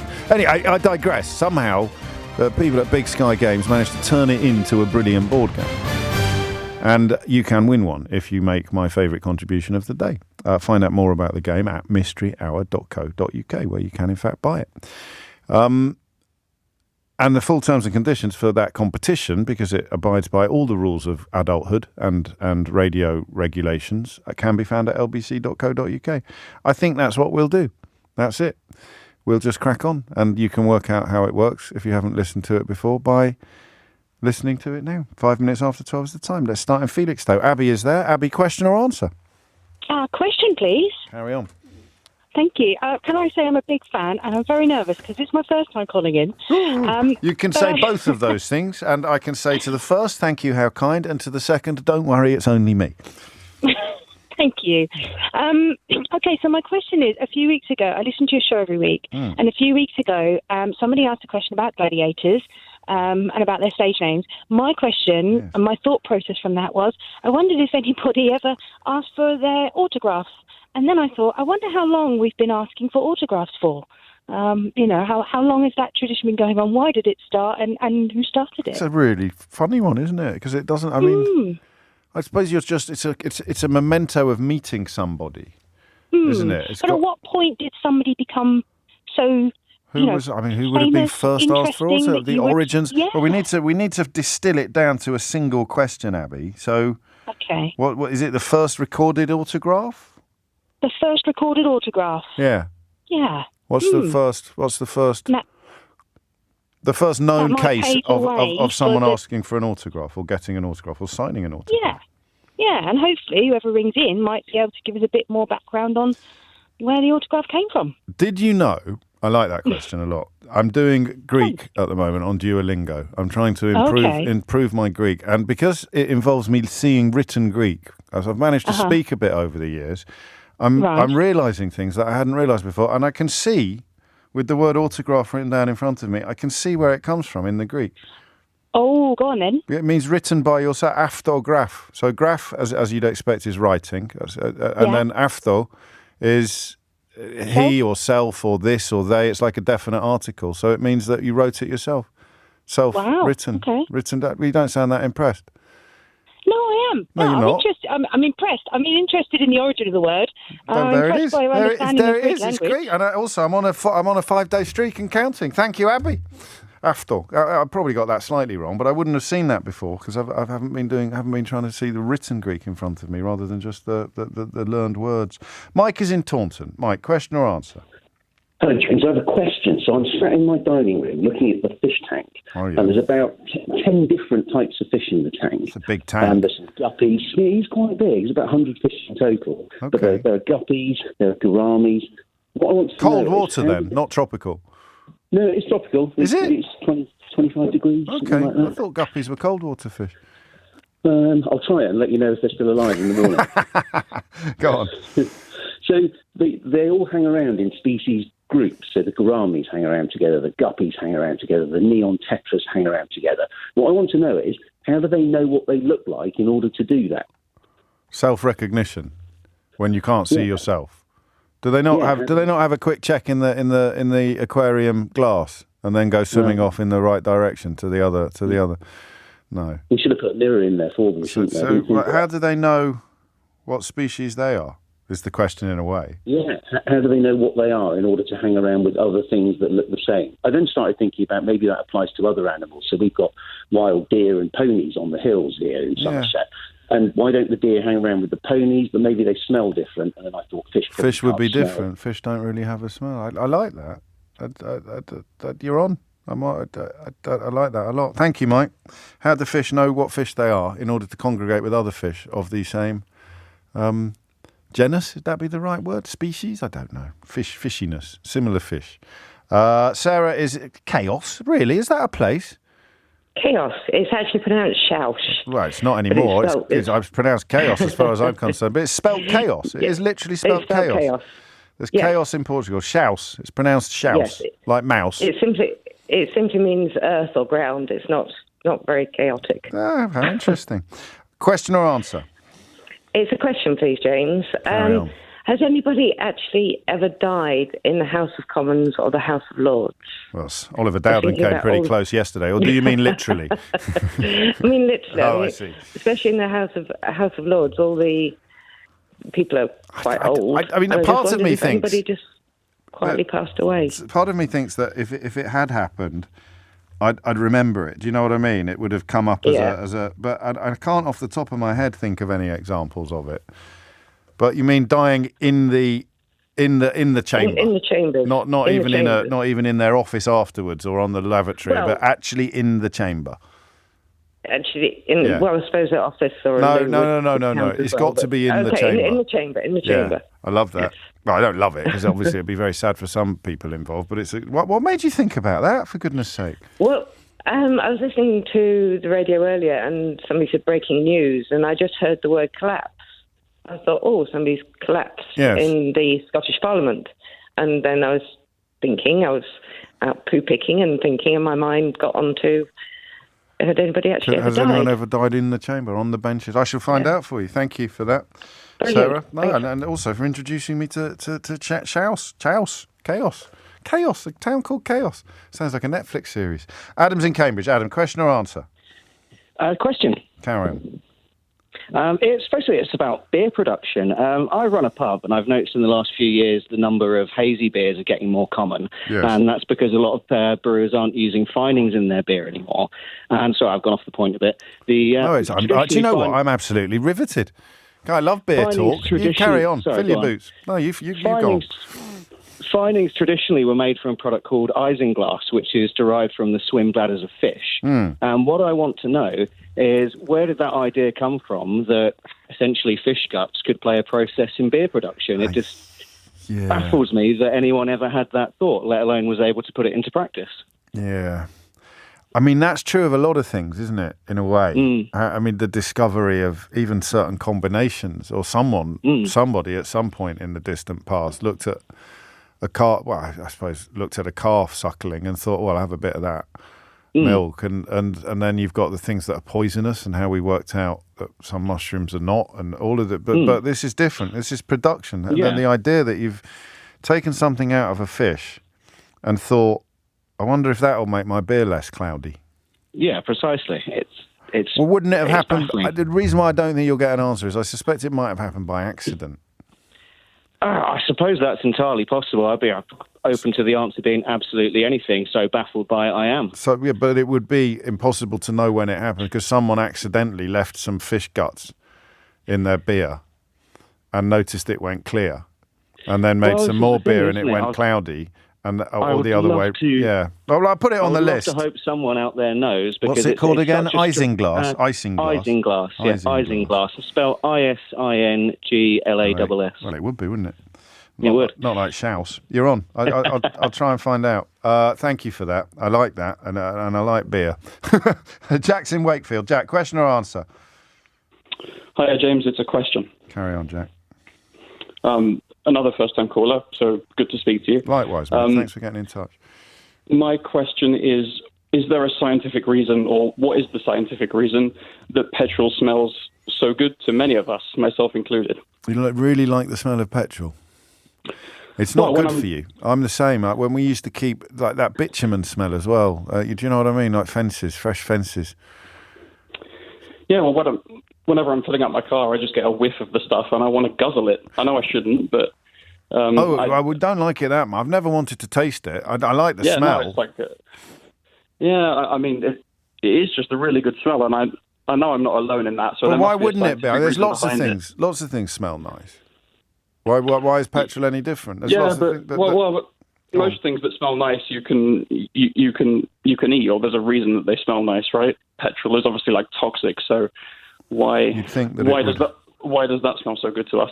I also wonder if it's a diesel. I don't know about that, but that's obviously not my primary question. No, why does petrol have an attractive smell when it is so toxic for us? Because I was thinking of Lush. You know Lush, the shop Lush. Yep. Because that smells amazing, right? But you wouldn't want to eat anything in there. But that's been deliberately engineered to smell delicious. It's supposed to smell fruity and delicious to tempt you to buy their soaps. But it's not the same at all as petrol. Yeah, that's a good point. Well, it's not really. But thank you, Jack. Good question. I used to love the smell of the garage when I was growing up, and it was because Dad kept the petrol mower in there, so there was that faint hum of petrol in the. I do know what you mean, although I've never been tempted to drink it. It's 12:15. Mystery Hour with James O'Brien. This is LBC. 12:17 is the time. An interesting mix of questions this week. What was the first autograph? Who discovered that isinglass, which is a fish-derived product, would have a clarifying effect on beer? You can see why he's fascinated by that question, can't you? Has anybody ever died on the benches in the House of Commons? How do fish know what fish they are in order to make sure they hang out with other fish? My suggestion that fish don't smell has come in for quite a lot of criticism. And I can see why, given that fish really, really smell. But that's after they've come out of the water and been prepared for... I don't know that fish in the water can... Of course they can smell things. Sharks can smell blood. I think that question might not be as good as I originally thought it was, Mike, actually. But we shall see. And why do some people really like the smell of petrol when it's really, really bad for you? It's not an evolutionary glitch, is it? Because petrol would only have been refined relatively recently, and it may well be, if enough people were drinking petrol to actually have an effect upon reproduction, then people who like the smell of petrol would actually be removed from the gene pool. It would self-edit. That's how the survival of the fittest. And having a proclivity to drink petrol would put you very near the bottom of the gene pool. But of course, that's not going to be the answer. But nice smells. And I think, I could be wrong, because I've only got one word I use when I'm talking about wine. I get teased about it quite a lot. But I heard someone do it years ago when I was intimidated by wine lists. And I've done it ever since. I said, what would you like to do? I said, do you know what word it is? Can you guess what word I use? If the sommelier, if I'm somewhere posh, or the waiter. No, it's not extraordinary, Keith. It's specific to. I can't say bring me an extraordinary wine. Bring us your finest wines. So I said, well, I'd like something. I'm ordering white wine. I say, I'd like something. And I've got a word I use that I used to think made me sound very sophisticated, but now I think it just makes me sound a bit daft. But old habits die hard, don't they? Petrol, I'm pretty sure I've heard people talk about petrol-y top notes on wines, which kind of speaks to the idea that the smell for many of us can be quite attractive, when by most laws it really shouldn't be. 12:19 is the time. Eamon is in Ross-on-Sea in Wales. Ross-on-Sea. Ross-on-Sea. Question or answer? Hi, James. Hello. Hi, James. You'll know more about this than most of us, I am sure. Unlikely. It's the nature of exact time. Do you remember in the old days when the analogue signal used to give us the pips on Radio 4 at 6 o'clock, and the last long bleep would be timed to exact time? Yeah. Well, in the digital age, that isn't the case anymore. Well, you've already disproved your first point, which is that I would know more about this than you. Sorry. Now, like I consistently watch football matches on TV. Yeah. Coming through via the internet. My son lives in New York, and he is consistently ahead of me. So we also follow the game on Twitter, both of us on different Twitters. His Twitter is consistently ahead of my Twitter. So he'll tell me that my team or our team has scored 30 seconds before I see it happening on the consistently. Okay. And so much so that my wife sort of like hates me sitting there watching it with her, because she Diane doesn't like me spoiler alert telling her what spoiler alert. But it consistently happens. Now the football that we're watching is 40 miles away as the crow flies, and yet he's getting the information quicker than you, and he gets the information quicker than I do. Now, when all analog signals are turned off and we only have digital, what will be the nature of real exact time in broadcasts? Well, do we know when we're listening to something on the radio or watching it on TV? Do we know that it's exactly happening? I know we're only dabbling with 30 seconds or 10 seconds or 2 seconds. No, but still, you mean as it can't be completely live, because even if it's a nanosecond that it takes to travel from the place where it's happening to the place where you're watching it. Yeah, but the analog signal on Radio 4, analog signal, was always deemed to be as close as damn it to live without bothering. Yeah. I understand almost everything you've said. Go on. People listening to me on the radio now, of which there'll be about 12. Yeah. People listening to me on the radio are they're not hearing me as I'm sitting, because I'm assuming you've got a 10-second or a 5-second. Well, if you turned your radio on now, you'd hear a 10-second echo. Right. Yeah. But if you turned your radio on now, you'd hear a 10-second echo. Yeah. I'm here all week. Very good. You actually would. I phoned up Gordon Astley on Beacon Radio many, many, many moons ago. I know that Gordon's often listening, in which case, I hope you're well, mate. And they told me to turn my radio off, and I didn't. And so I'm telling a joke or whatever I was doing on his show. And then I hear the radio in the background. I answer his original question again. So I've got the tape somewhere. It's my radio debut. It might be of historical interest one day to the 12 people that you've just referenced. And so I go, "Hi, it's James from Kidderminster."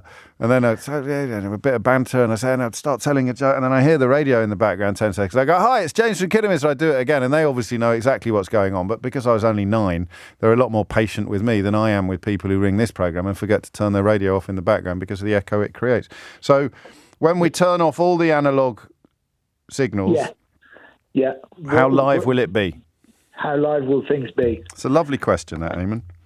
Who do you follow? Well, Wrexham. Liverpool. My pains. Yeah, so you've had a tough few weeks, haven't you, eh? What's happened there? Well, I think it's exhaustion, isn't it? I think it's psychological. Since he announced he was going, I think something shifts inside. Yeah. I really do. I don't know whether there's any basis for that, but the opposite, of course, happening at Kidderminster now that Phil Brown has committed for another 2 years. A slightly bigger story, of course, than Jurgen Klopp deciding to take some time off from football management. Phil Brown's Red Army, albeit that we're getting relegated. The fact that he's signed up for another 2 years has been greeted with enormous joy back in the Shire. Thank you, Eamon. Holly is in Derby. You've been on already this week. Yes, I have. How did that happen? We don't allow this. Because I guess I'm a favourite. I'm going to just have a quick word with the producer, all right? Please don't. No, I am. You're all right. It's not your fault. Holly was on already this week. What do you think this is? The breakfast show? What? Yes. We like. Is it? Do we have different rules for Mystery Hour? All right. Apparently, you're the beneficiary of a rule that has just been invented, Holly. As Mystery Hour is exempt from the. Be very, very careful of putting the same people on too often, kind of thing. Question or answer, Holly? Answer. Oh, well, that explains it. You've obviously come up with something that we felt very few people would be able to come up with. Carry on. The Parliament one, the House of Commons, should I say? Yes. So it wasn't. They've not. So this person wasn't he didn't die on the thing, because I don't think anyone has. Right. But there was a guy that was our Prime Minister called Samuel Percival, I think. Spencer. That's it. Yeah. And he was shot. He was shot by someone. What was the name of the assassin? John Billingham from Liverpool. No he didn't like the government. He hated the government. And he was shot dead? Was he in the chamber at the time? He was in the lobby of the House of Commons. This was before, obviously, it was guarded and things. I think the reason why it's guarded now is because he was shot. He was assassinated. Qualifications? Qualifications? How do you know this?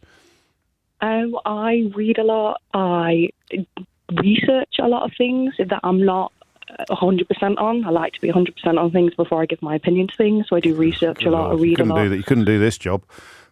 Why? I think I'd be great at that. Of course you would. I was joking.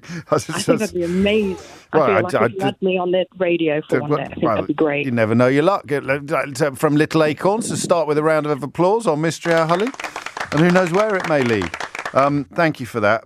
I mean, I'll cross that one off, but equally, you'd think someone in the House of Lords, there's always stories, isn't there, when you're growing up about an old fellow who keeps warm in the library by sitting there with a newspaper, and then the librarian comes around at the end of the day and realises that someone's passed away at some point. That could easily happen in the House of Lords, you would have thought. I'm not making light of it in any way, but I'm just saying that for that reason and that reason only, I'm not removing Sarah's question from the board, although Holly's answer was both definitive and applause-worthy. Carl's in Exeter. Carl, question or answer?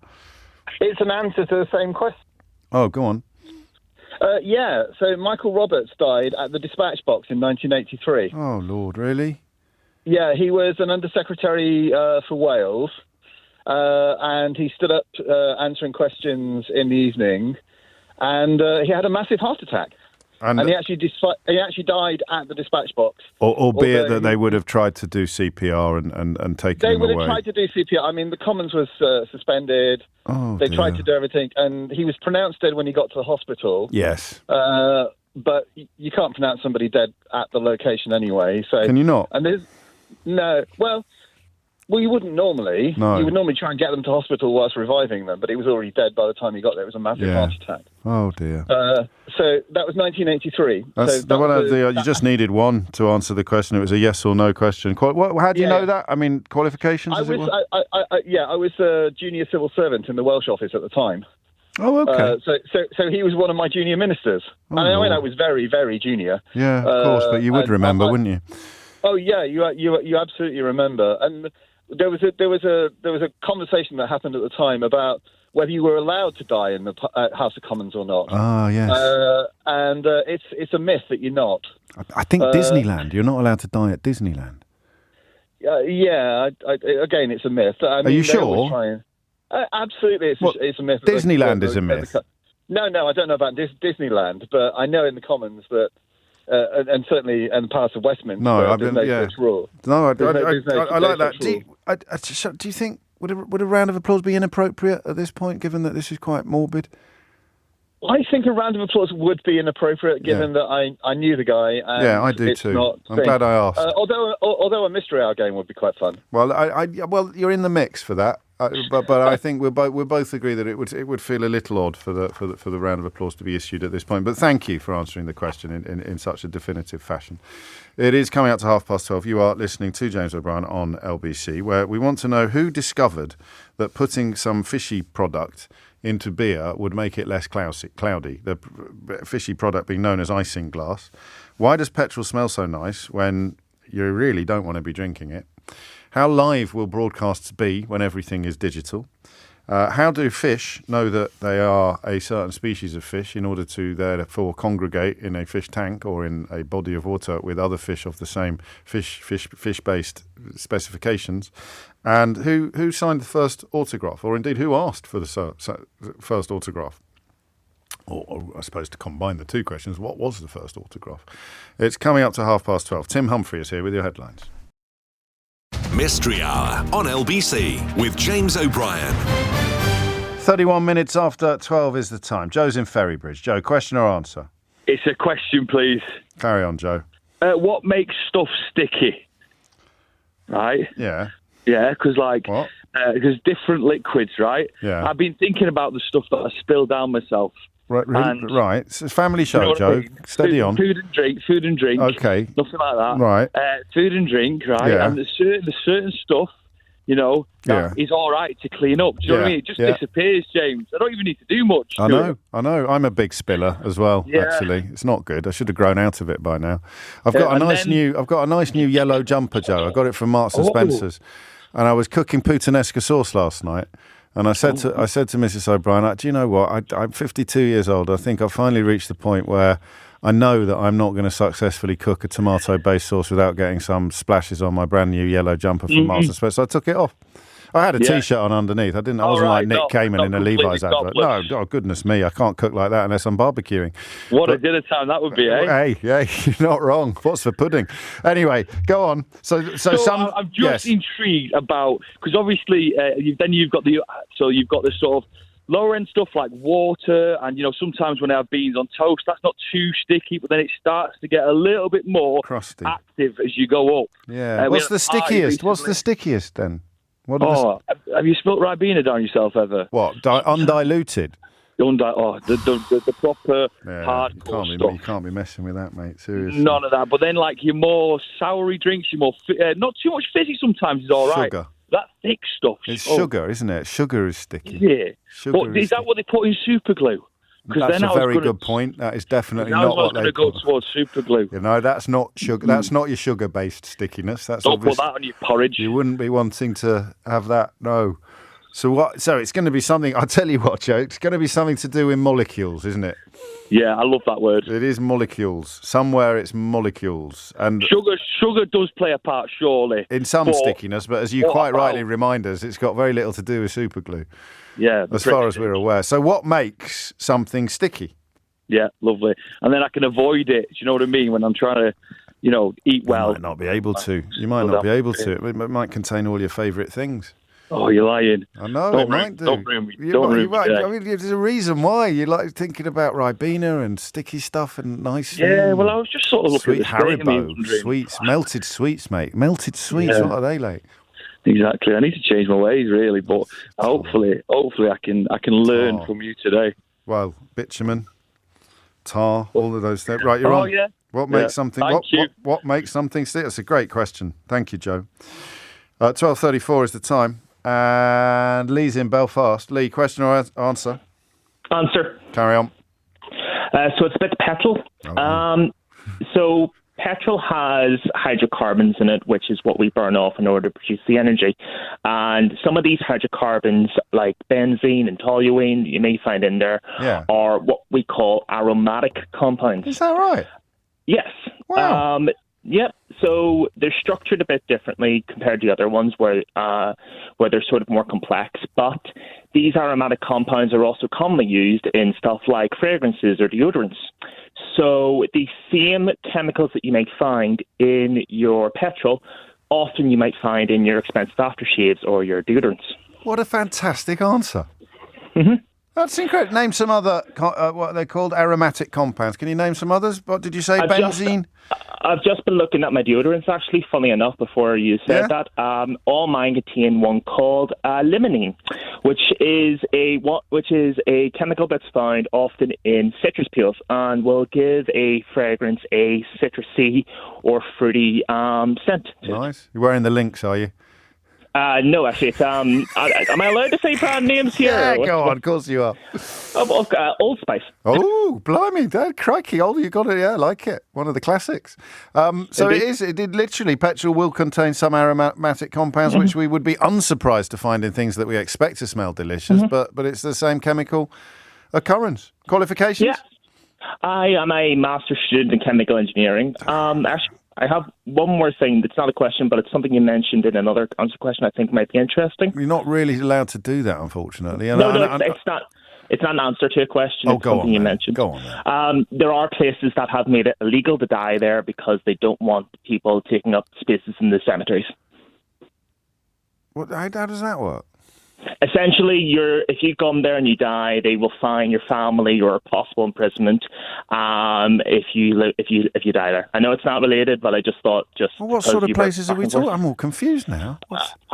There have been like towns, I think, in places like the US and Brazil. Oh, just to save public money.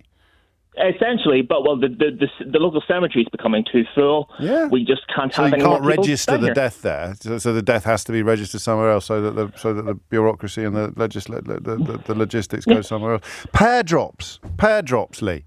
Yeah, pear drops as well. Yes, they will also have. I don't know which specific chemical. I'm not that. But you get a whiff with a pear drop of solvent almost, don't you? Sometimes. Yes, indeed. Some sort of solvent. Mark's just sent me the words pear drops, and for a moment I thought that he'd bum-dialed me or something, but that is obviously a contribution to the first part of our conversation before it all went a bit morbid. Yes, I just thought I'd. I like it. I like come one, come all, and you get a round of applause, don't you? Thank you very much. Well played. Putting your chemical engineering masters to extremely good use. Charles is in Bagshot in Surrey. Charles, question or answer? It's a very exciting accounting question. Hooray! Go on, what is it? I've always been confused. You know when a company's books are in dire straits and they're about to go bankrupt, they say the company's in the red? Yes. Which makes sense because red is the colour of danger. Yes. Yet when they're in a good state, they say they're in the black. Yeah. Why not in the green? So I've never understood why. Hang on, what's the question? What is the question? So why do they say a company's in the black? Yeah. In the black. Well, because they would have written it down in black, wouldn't they? Ink is black. And they'd only have two colours of ink, and you'd use the black ink all the time for your accounts, and then you'd use the red. So wouldn't it be that? I just thought of that. That might be. No, you haven't. I just said it. No, I thought I had a brilliant question here. No, but I've always. You wouldn't have had much ink, would you? It's not like now when you've got all these different colours in your printer. You'd have black and maybe some red. You're using a quill. Bob Cratchit. Yeah. Do you think he had green ink or black ink? But he was literally a clerk. He was doing Ebenezer Scrooge's accounts. Yeah, okay. Well, I don't know, Charles. I don't want to shoot your fox. Can we get a qualified professional to ask? What are you suggesting? I'll put it on the board. I like it, but I'd be surprised if it didn't have something to do with printing. Don't you think? Possibly. It's there. Thank you, Charles. Good work. 12:39 is the time. There was something I nearly did in the course of the last 10 minutes that I'm very, very glad I didn't. And I wonder whether you would like to use WhatsApp to tell me whether or not you noticed. All right, so 0345 6060 973. It's something I could have just about styled it out, but it would have been quite crass, but also possibly quite funny, but offensive at the same time. I'm very glad I didn't do it. But just out for my own interest, because I'm not going to read it out, just WhatsApp me if you noticed. It wasn't with Charles, I should stress. Jeremy is in Bury St Edmunds. Jeremy, question or answer? Hello. Well, it's a question, James. Are you on the system as Jeremy in Bury St Edmunds now? Well, I've just shifted my location to Bury St Edmunds because I'm moving there in a month. I know, but is this your first call from there? Well, no. So you're already in the about system. 12 miles away. Because people will be confused. Tell people who you used to be. You used to be Jeremy from Belsize Park. Belsize Park, LBC legend. How are you getting on? How's things? Well, that's kind of you. I am very much looking forward to failing to become an independent MP. And in the meantime, I've got too much time on my hands. I told you when you retired that you'd get bored. Didn't I say? You'll get bored. I said. Let me tell you, I'm trying to address my various problems, okay? Aren't we all, Jeremy? Aren't we all? One of them, I have a drink problem, James, which is that many years ago I lost all appetite for drink. Gosh, okay? That is a problem. And it really is. And so I've been trying to tell myself to get interested in wine. So I've been buying it. Oh, yes. Okay? Yes. I should say that this question is not something I'm likely to encounter, okay? But I've been buying posh wine. Oh, okay. And so I've been reading about it, yeah? This is all in the hope that it will make me want to drink it. I like it. I like your thinking. It's a bit silly, but I'm buying a house with a lot of underground space. A lot of cellarage, I believe, is the technical term. So, why wouldn't you? Absolutely. Yeah. And so, look, I've been reading about wine, and they keep saying, decant 2 days before. Oh gosh, that posh. Or 2 hours before. No, that posh. Wow. We're talking posh. Okay? Yeah. We're talking the sort of wine I wouldn't order in a restaurant, but some people must do. Yes, they must. So the question for sommeliers or billionaires is, if you go into a posh restaurant and order a bottle of wine for several £100, then it'll need decanting, but you've only just gone in and ordered it. What an excellent question, old boy. Do they ignore the decanting and send you a bottle of wine which will actually be second rate because it hasn't been prepared properly? Or they serve it in suboptimal condition in a way. Or do they keep you waiting for 2 hours while you're gasping for a drink because it's not ready? I mean, this is it's not a problem that I will face in the immediate future, but you might. So I thought it would help if the nation were to address it. This is a matter of great urgency. So it's a very good point. So you go for an absolute top of the range wine, and you will be advised to decant it hours, even days previously to drinking. Indeed. So what happens if you order it in a very posh restaurant? So what do you do? I don't want to be caught in one of those socially awkward situations. Could you imagine? With a very rich person ordering a bottle of wine and saying, should you? And I mean, crucially, is it working? Are you in any way rediscovering your palate? I'm far too scared to open any of these cases because of wine they're so expensive. Yeah. So what are you going to do with them? Oh, James, we haven't got time for therapy now, but maybe one day. No, you're probably right. There it is. Jeremy, thank you. It's lovely to hear your voice. I hope our paths cross again soon.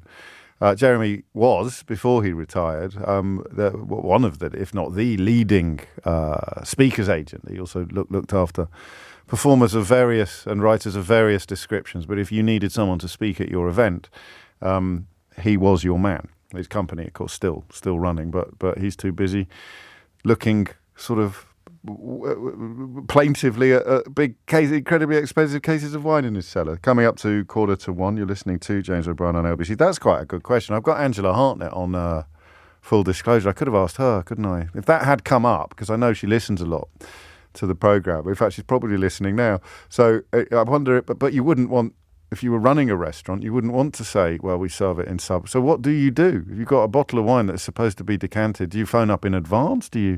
Or do you serve it in slightly suboptimal? It might be a difference. It might be 100% wine if you decant it 12 hours previously, and it's still a 98% wine if you do. So it could be small margins, perhaps. I don't know. But I do know it's 12:45. Mystery Hour with James O'Brien. This is LBC. Questions that need answers. The first autograph. How do fish recognise each other, or indeed themselves? It's quite a fish theme, isn't it? Who put fish stuff in beer and discovered that it clarifies the beer? Done the petrol question. I like that. That was my brilliant answer. How live is live broadcast, especially when we turn off all the analogue? signals. What makes something sticky? Why do we say in the black for when you're in profit or not in debt? And if a wine needs to be decanted hours previous to serving to be at its best, what on earth do they do when you order such a wine in a restaurant? Kerry's in the Shetland Islands. Kerry, question or answer? It's an answer. Carry on. Right, taking the speed of light at 186,000 miles per second, or 300,000 kilometers per second. Yes. Taking that unimpeded light from a radio station, or not light from a radio station, Sound. but radio waves which travel at the same speed of light. Yes. Will reach you just almost. You wouldn't know the difference. Instantaneous. Mind you, if you were on Pluto. Listening to LBC, it would take 4 hours to get there. Big shout to anyone on Pluto who is currently listening on LBC.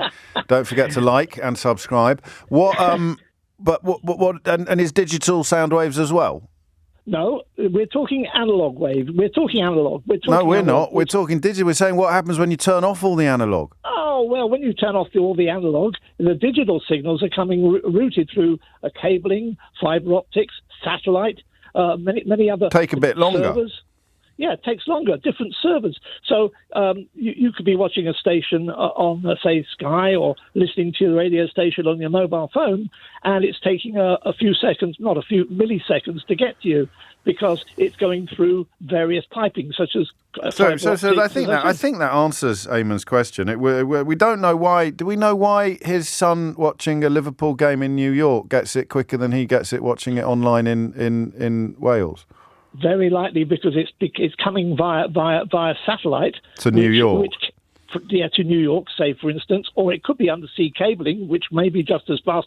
It could be that the other way it's being routed through Australia, which is going to take a lot longer. Oh, you live and learn. Light from the sun takes 8.5 minutes to get here. That gives you an idea. But light and radio waves travel at the same speed. I think you've answered it in there. Qualifications? Amateur radio enthusiast and amateur astronomer. Oh, look at that. Fantastic. Thank you, Kerry. Have a round of applause on me. Thank you. Thank you. Jono's in Wareham. Jono, question or answer? Sure. It's an answer, please, mate. Take your time. It's on the beer. Are you? No, I'm not on the beer. Oh. It's for the beer question. Oh, carry on. It's a bit early for that, but yeah, maybe not early. Yeah. Get on with it. I've got loads to get through. All right, okay. So basically, it goes back to like villages when they would go out hunting and things. Yeah. And so they would have, their gourds. Yeah. Like I had a gourd once. Oh, did you? Yeah, from Mallorca. Do you remember you could buy when you come back from Mallorca with a gourd for your dad and a donkey for your mum? That's the one. So a leather gourd, and you'd put wine in it and pour it like a Roman into it. Anyway, carry on. Sorry. That's it. Yeah. So they were originally made out of fish guts and fish bladders. And they realised that the wine they were drinking from their gourd when they were out hunting and travelling... The gourds were made out of fish bladders? They were not? Yeah. Were they? What? Yeah. They'd be big old fish. Yeah. So they were... the wine that they were drinking away from the village, from their gourd, was clearer... And the stuff coming out of the barrel. Stuff coming out of the barrel, yeah. And then, so, obviously they use fish guts for clarifying wine, and so they use that in the beer. There might be a bit of wriggle room here. It may be that the gourds came from other creatures, but they realised the stuff that there was made was the gut-based stuff was doing the business. So they experimented because it'd be easier to get hold of fish guts than it would be to get hold of cow guts. That's it. Albeit because the gourd. Wow, qualifications. I like this answer. Yeah. So I ran pubs and I won a few beer awards, actually. The youngest East Dorset Camera Pub of the Year winner. Youngest East Dorset Camera Pub of the Year winner. Well, hang on. So you were Pub of the Year winner first, and then they realised you were the youngest. Yeah. But I was there. So yeah. So is that one award or two awards? It's one award. Well, actually, that year I won the Rural Pub of the Year and the Overall Pub of the Year.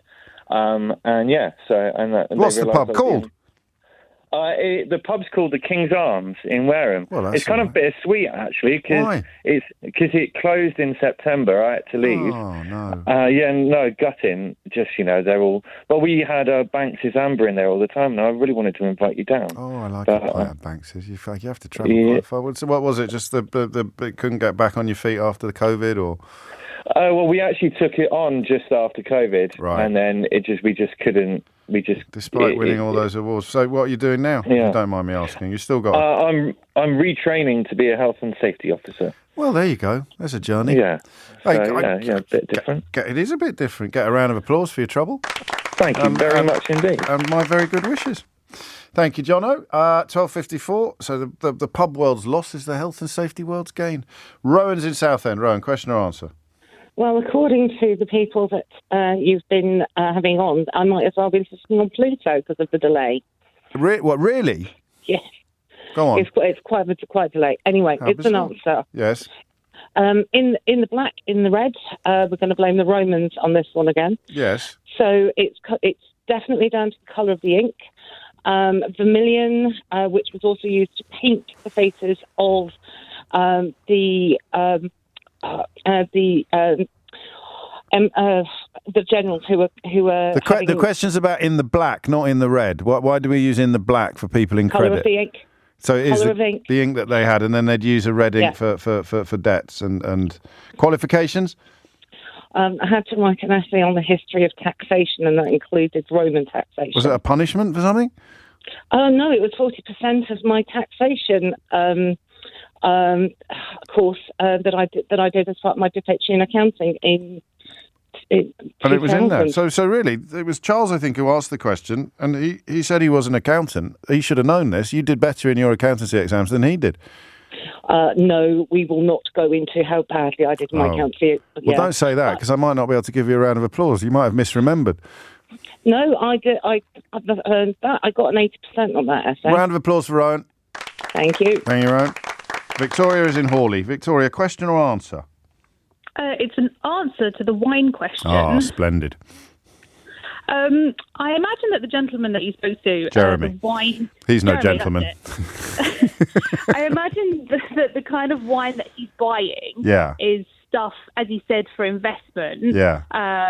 That's going to be maybe slightly older, kind of first growth Bordeaux. Yeah. That are going to have already aged in the bottle. Right. So it won't be on restaurant wine lists then? It might be, but for me personally, I wouldn't be ordering it in a restaurant because of how much they'd be charging for it. Yeah. It doesn't need 2 to 3 days beforehand if he's opening at home to aerate it. I don't understand what your answer is. So the advice he received from the vintner is that it does need that, and the question is, what if I ordered it in a restaurant? In a restaurant, I'm working in the wine trade. Yeah. I've never opened a bottle of wine 2 to 3 days before I require. Well, he hasn't imagined it, has he, Victoria? Someone's obviously told him this. True, but obviously someone must have told him that. But it doesn't mean it's true or necessary. Not necessarily, no. And also, it might be what I said. It might be that you have a tiny incremental improvement if it sits for a couple of days oxidising. But if you leave it too long, it will oxidise and it will go off. Yeah, well, that's the Russian roulette that we all play when we open a 20-gram bottle of wine, isn't it? Qualifications? I'm studying for the equivalent of a degree in study of wine. Aren't we all? Round of applause for Victoria. The equivalent, I mean, not the actual degree. Richard's in Tunbridge Wells on a similar theme. Richard, what would you like to say? Good afternoon. Hello. Victoria has stolen half of my answer, so I'll just cut to the chase. Well, give us the other half. She is correct. What you do in a restaurant when somebody orders a fairly posh bottle of wine is you just aerate it. If you get decanting it, you just get rid of the sediment, you pour it out very, very gently into a jug, and you get another jug, pour it backwards and forwards and backwards and forwards, which oxidizes it almost immediately. Then you put it into the nice posh decanter, put it on the table. And if you were doing it at home, you could just decant it once and leave it to sit and then pour it carefully. You could do, but what? You're planning ahead 3 hours to drink your wine. Go ahead. But if you want to get some life into even a £5 supermarket bottle of wine, you want to it zhuzh will it up a add bit. some life to it. Love it. Qualifications? Was a bar manager of a one-star Michelin restaurant. That'll do nicely. Round of applause for Richard. Thank you very much. Thank you very much. I'm going to squeeze. Can I squeeze in Leanne in Bexley Heath? Question or answer, Leanne? Oh, hi, James. It's an answer. Carry on. It's answer to the what makes things sticky. Molecules. Yes, it is molecules. In in the case of sugar specifically, it's sort of a phenomenon called hydrogen bonding. So basically, the molecules that make up sugar are surrounded by. They have a lot of these.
Extensions. Got it. No, I get it. That works. I can picture extensions. So it can essentially form these bonds which are quite weak, but you still feel it. The hydrogen bonds between itself and say water specifically, which is why syrups are so sticky. But also, it sticks to itself better, but also to things like water in our skin. Qualifications? Long-time sort of chemistry student, PhD chemistry. Round of applause for Leanne bringing her PhD chemistry skills to the table there. And oddly, same question. I think Joe gets the game this week, doesn't he? Joe gets the Mystery Hour board game for his superb question about stickiness and his general bonhomie and cheeky chappy demeanour. Always partial to a cheeky chappy demeanour. If you missed any of today's show, you can listen back on Catch Up on Global Player, the official LBC app, where you can also pause and rewind live radio. Download it now for free from your app store or head to globalplayer.com. Coming up at one person got the thing right that I'm very glad I didn't say. So, and I've forgotten what your name was. Sam. It was Samuel. Samuel someone got it right. Well done. Good spot. Download it now for free from your app store or head to globalplayer.com. Coming up at 4 on LBC, it's Tom Swarbrick, but now it's time for Sheila Fogarty. Ripper, now it's time for Sheila Fogarty. Ripper, now it's time for Sheila Fogarty. Ripper, now it's time for Sheila Fogarty. Ripper, now it's time for Sheila Fogarty. Ripper, now it's time for Sheila Fogarty. Ripper, now it's time for Sheila Fogarty. Ripper, now it's time for Sheila Fogarty. Ripper, now it's time for Sheila Fogarty. Ripper, now it's time for Sheila Fogarty. Ripper, now it's time for Sheila Fogarty. Ripper, now it's time for Sheila Fogarty. Ripper, now it's time for Sheila Fogarty. Ripper, now it's time for Sheila Fogarty. Ripper, now it's time